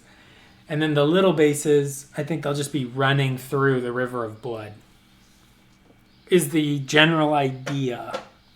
Now, I haven't committed to it yet. Let me try. I'm going to try to zoom in. Hopefully we don't break anything.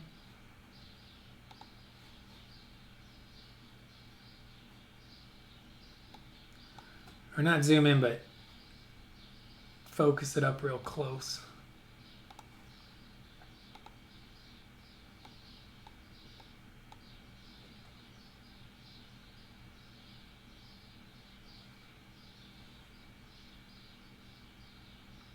Can you see that focused up real close?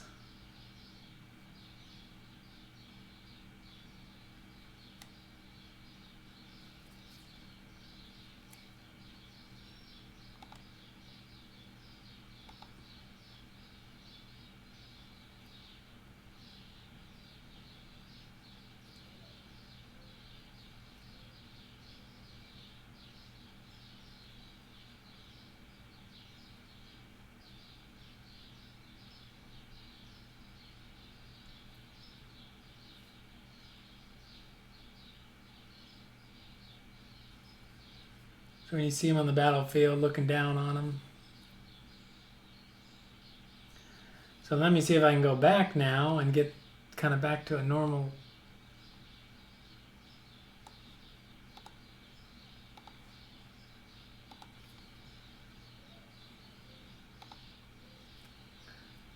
Hey, so hopefully you guys could see that with it focused in real close. It's kind of hard for me to figure out how to do this stuff.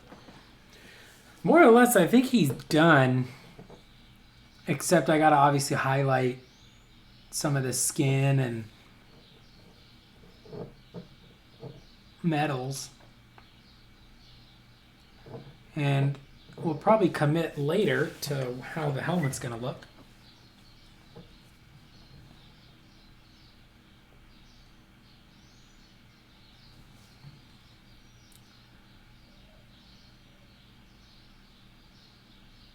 I think we'll reestablish some of these metals.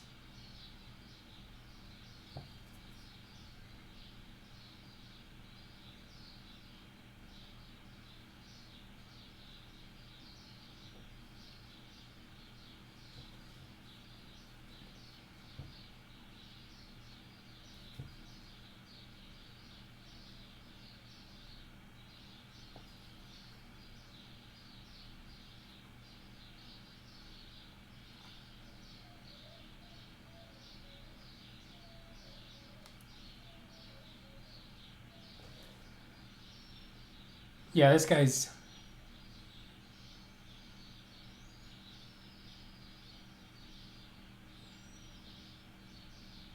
feel like looking pretty good.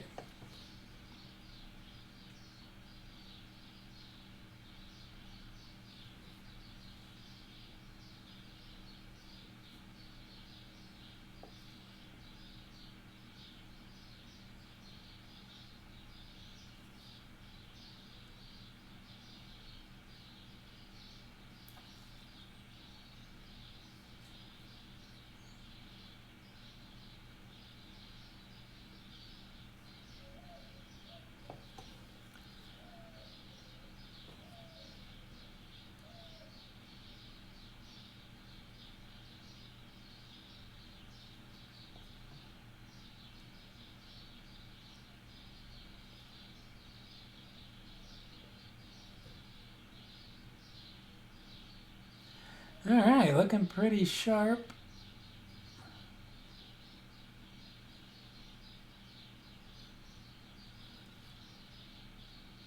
Trying to get a little bit of that weathered metal look.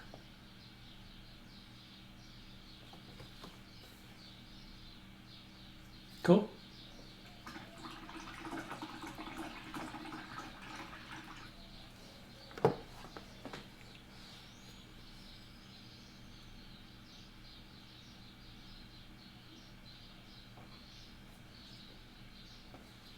No, he's just got a paper clip drilled into his foot and he's stuck in a wooden spool.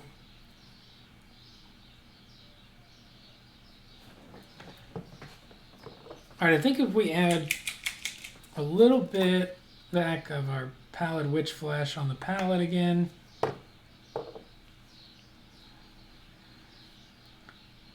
We could probably... Yeah, my wet palette's not very wet, which is pretty bad because it's not even keeping these paints over here that wet.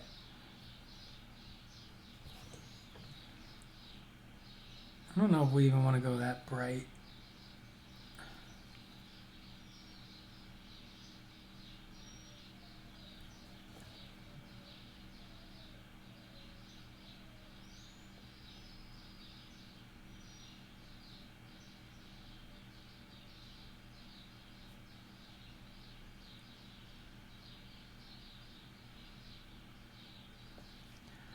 And we're not going to highlight all the flesh and stuff on them, just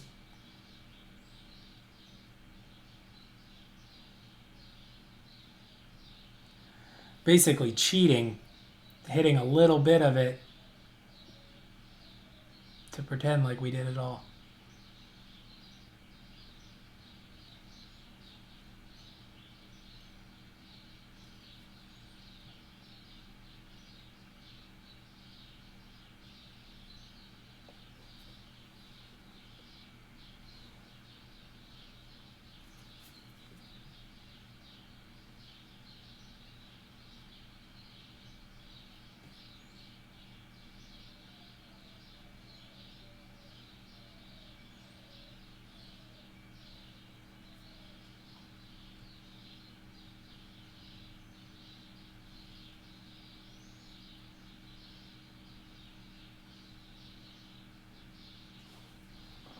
All right, pick out those.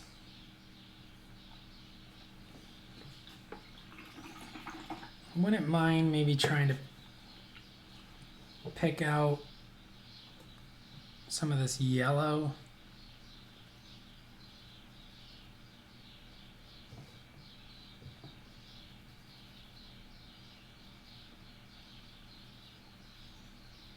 Yeah, we really need to add water to our wet palette because this paint should all be completely wet still, and it is not.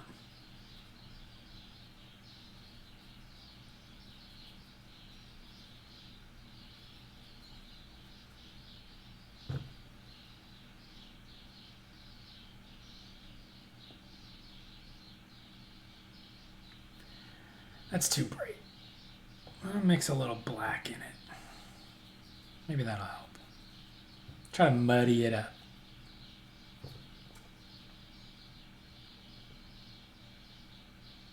Nope, I don't like it. Abort mission. Abort mission. I need to make like a yellow.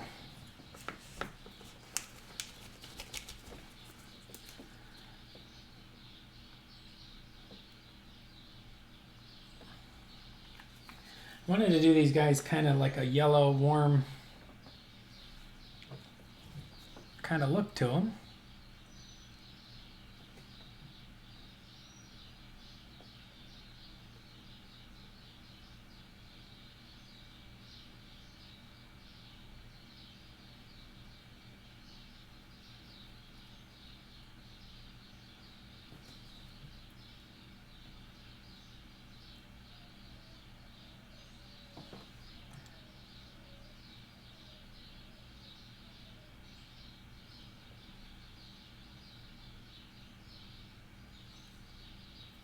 Trying to just pick out a little bit of the highlight on what we said was yellow earlier.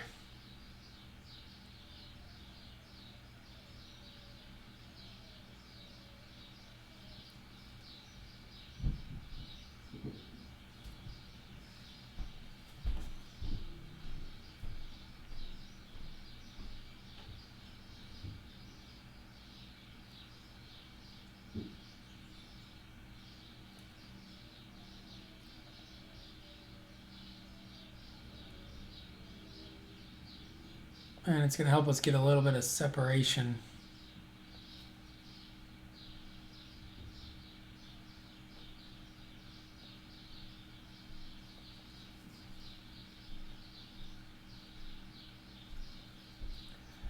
I'd say it's hardly yellow anymore, though.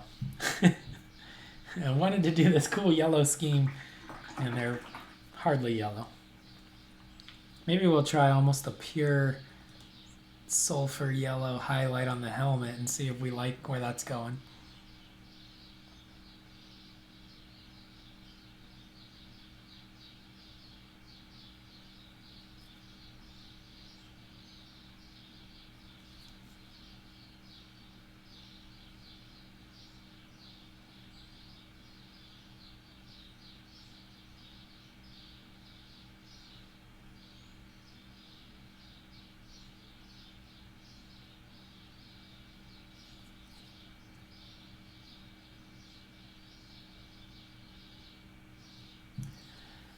And I can say without a doubt, I do not love the yellow helmet.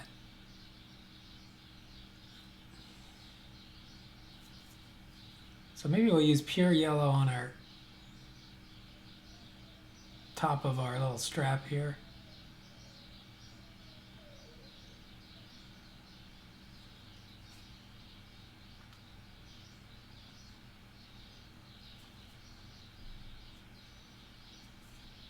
No, the yellow helmet's not terrible. I don't know.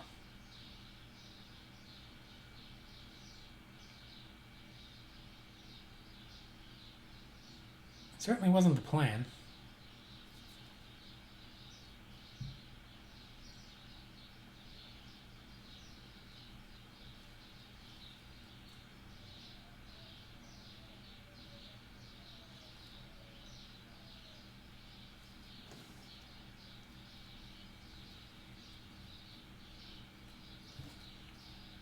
Well, I don't know. I think that might be about it for him.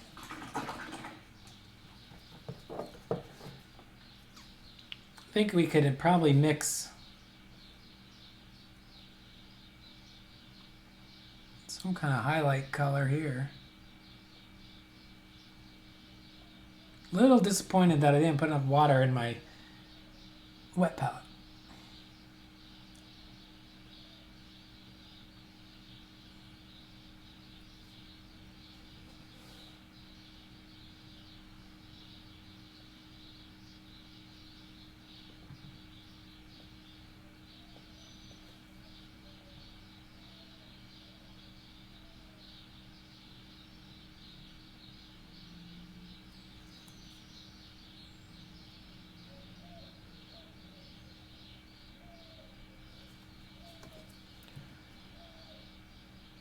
Just build up a little bit of a highlight on this piece of leather here.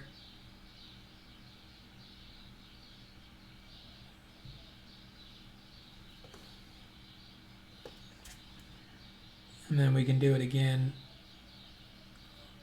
on one of the other ones.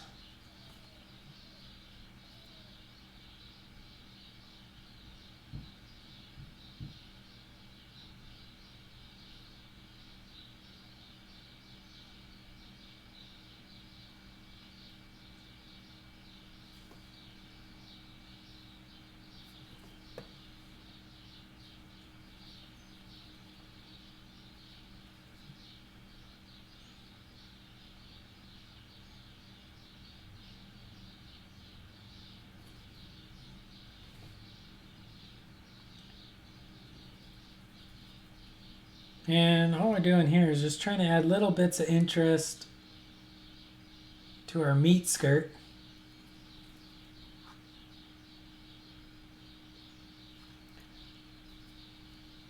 But I'm okay with it being fairly boring.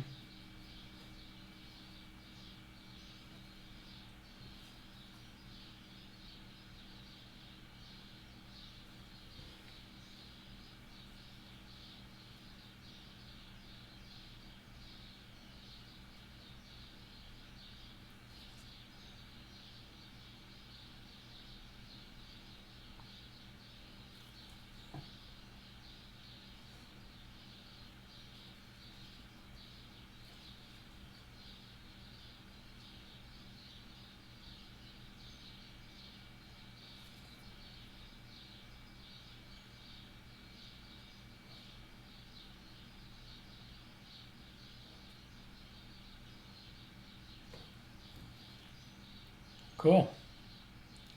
I think it looks pretty good. Looks like we've been going for 2 hours, so let's say we finished him in 2 hours.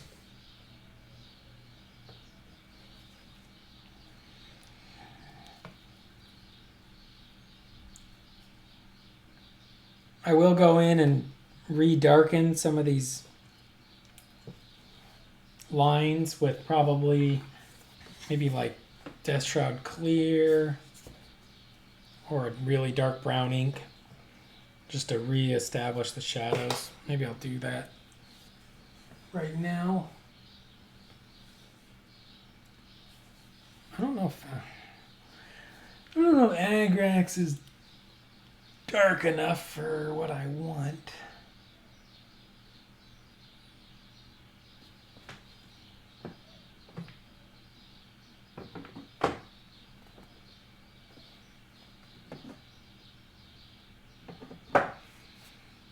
Yeah, it's probably fine.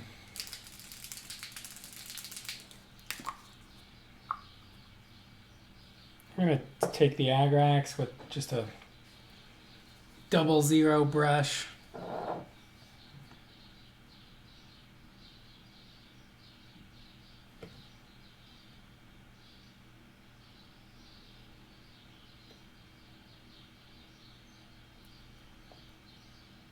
And re-establish the dark shadows. And I'll probably have to do this again because I don't think this is dark enough.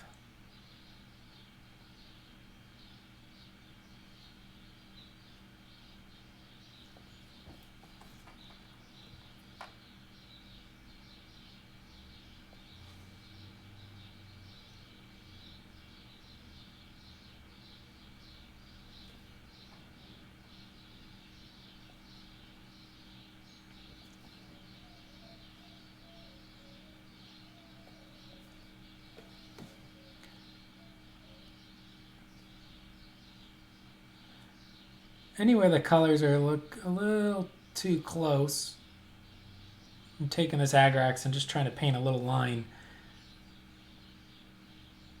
to increase the separation.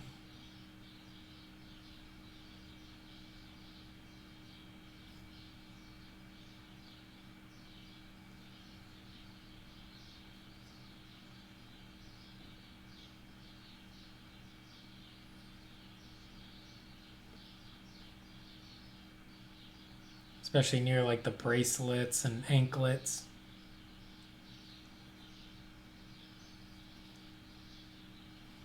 I'll redo the fingers. It's important to have really dark lines between fingers on models.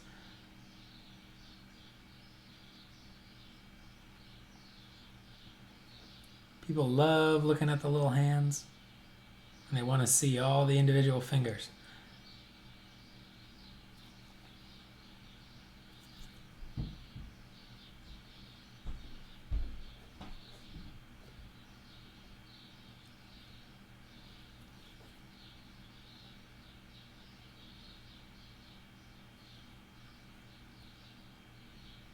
Even put a little in his armpits there just to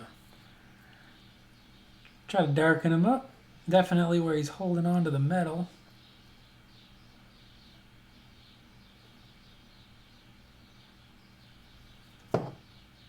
Oh, and this strap along the back of his head.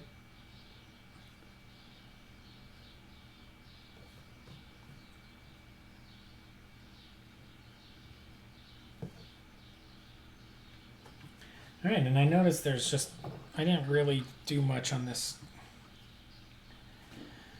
bracelet on his wrist, so I'm going to put a little metallic back on that.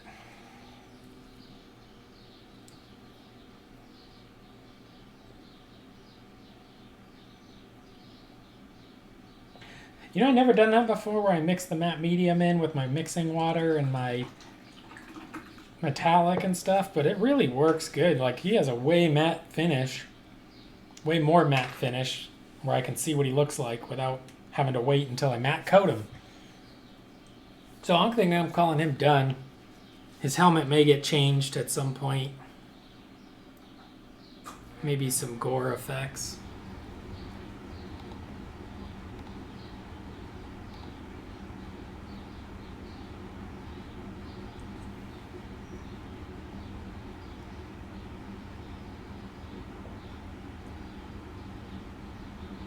I wonder if there's like a hotkey to zoom in. That'd be cool. Just in case anybody's coming back to watch this, I'll zoom it in with the little, or focus it in.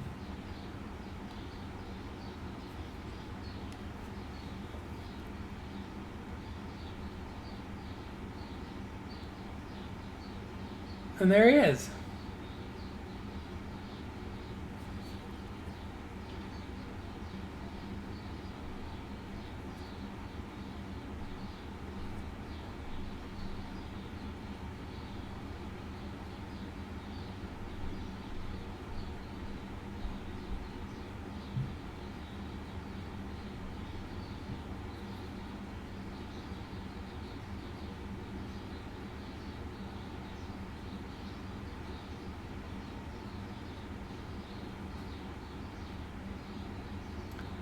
I think once the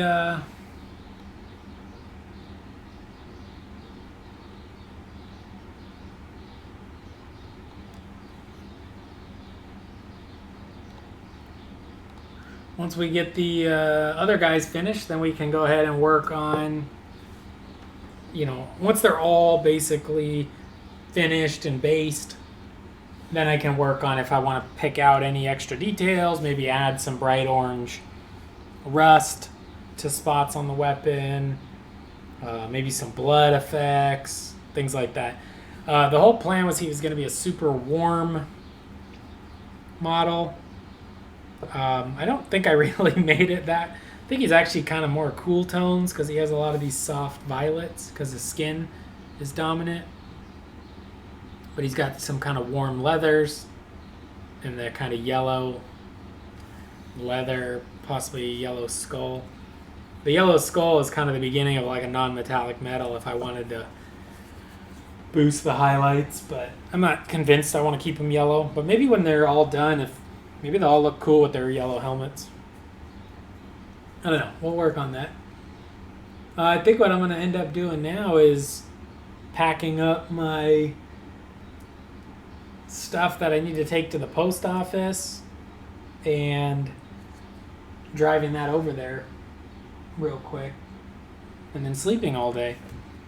I'll show you here also real quick. What I do is I'll just take like a razor blade to grab the paper. Oh, let me remove these.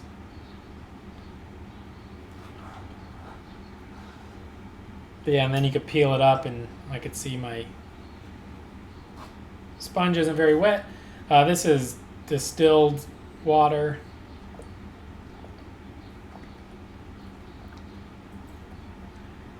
And I'll just go ahead and add some. Let that absorb it. Even though I'm done painting for the night. Hopefully next time this works out a little better for us as far as a wet palette should. Because our colors actually didn't stay wet. And normally I don't have that problem. So maybe because it's starting to heat up. Maybe. Alright. So thank you guys very much for watching. Hopefully you enjoyed the Unmade being painted. I think it was fun to do. And hopefully when they're all done, it'll be pretty cool looking warband. We got 7 more to go, I think. Let's see. See, 1, 2, 3, 4, 5, 6, 7, 8, 9. Nope, we got 8 more to go. So the box comes with 9 of these, 9 guys. So I think we'll work through the minions like this first, and then maybe go to the cooler, bigger models after that. So we got 3 more of the little guys. I may work on the next little guys simultaneously. I don't know if I want to do them one at a time.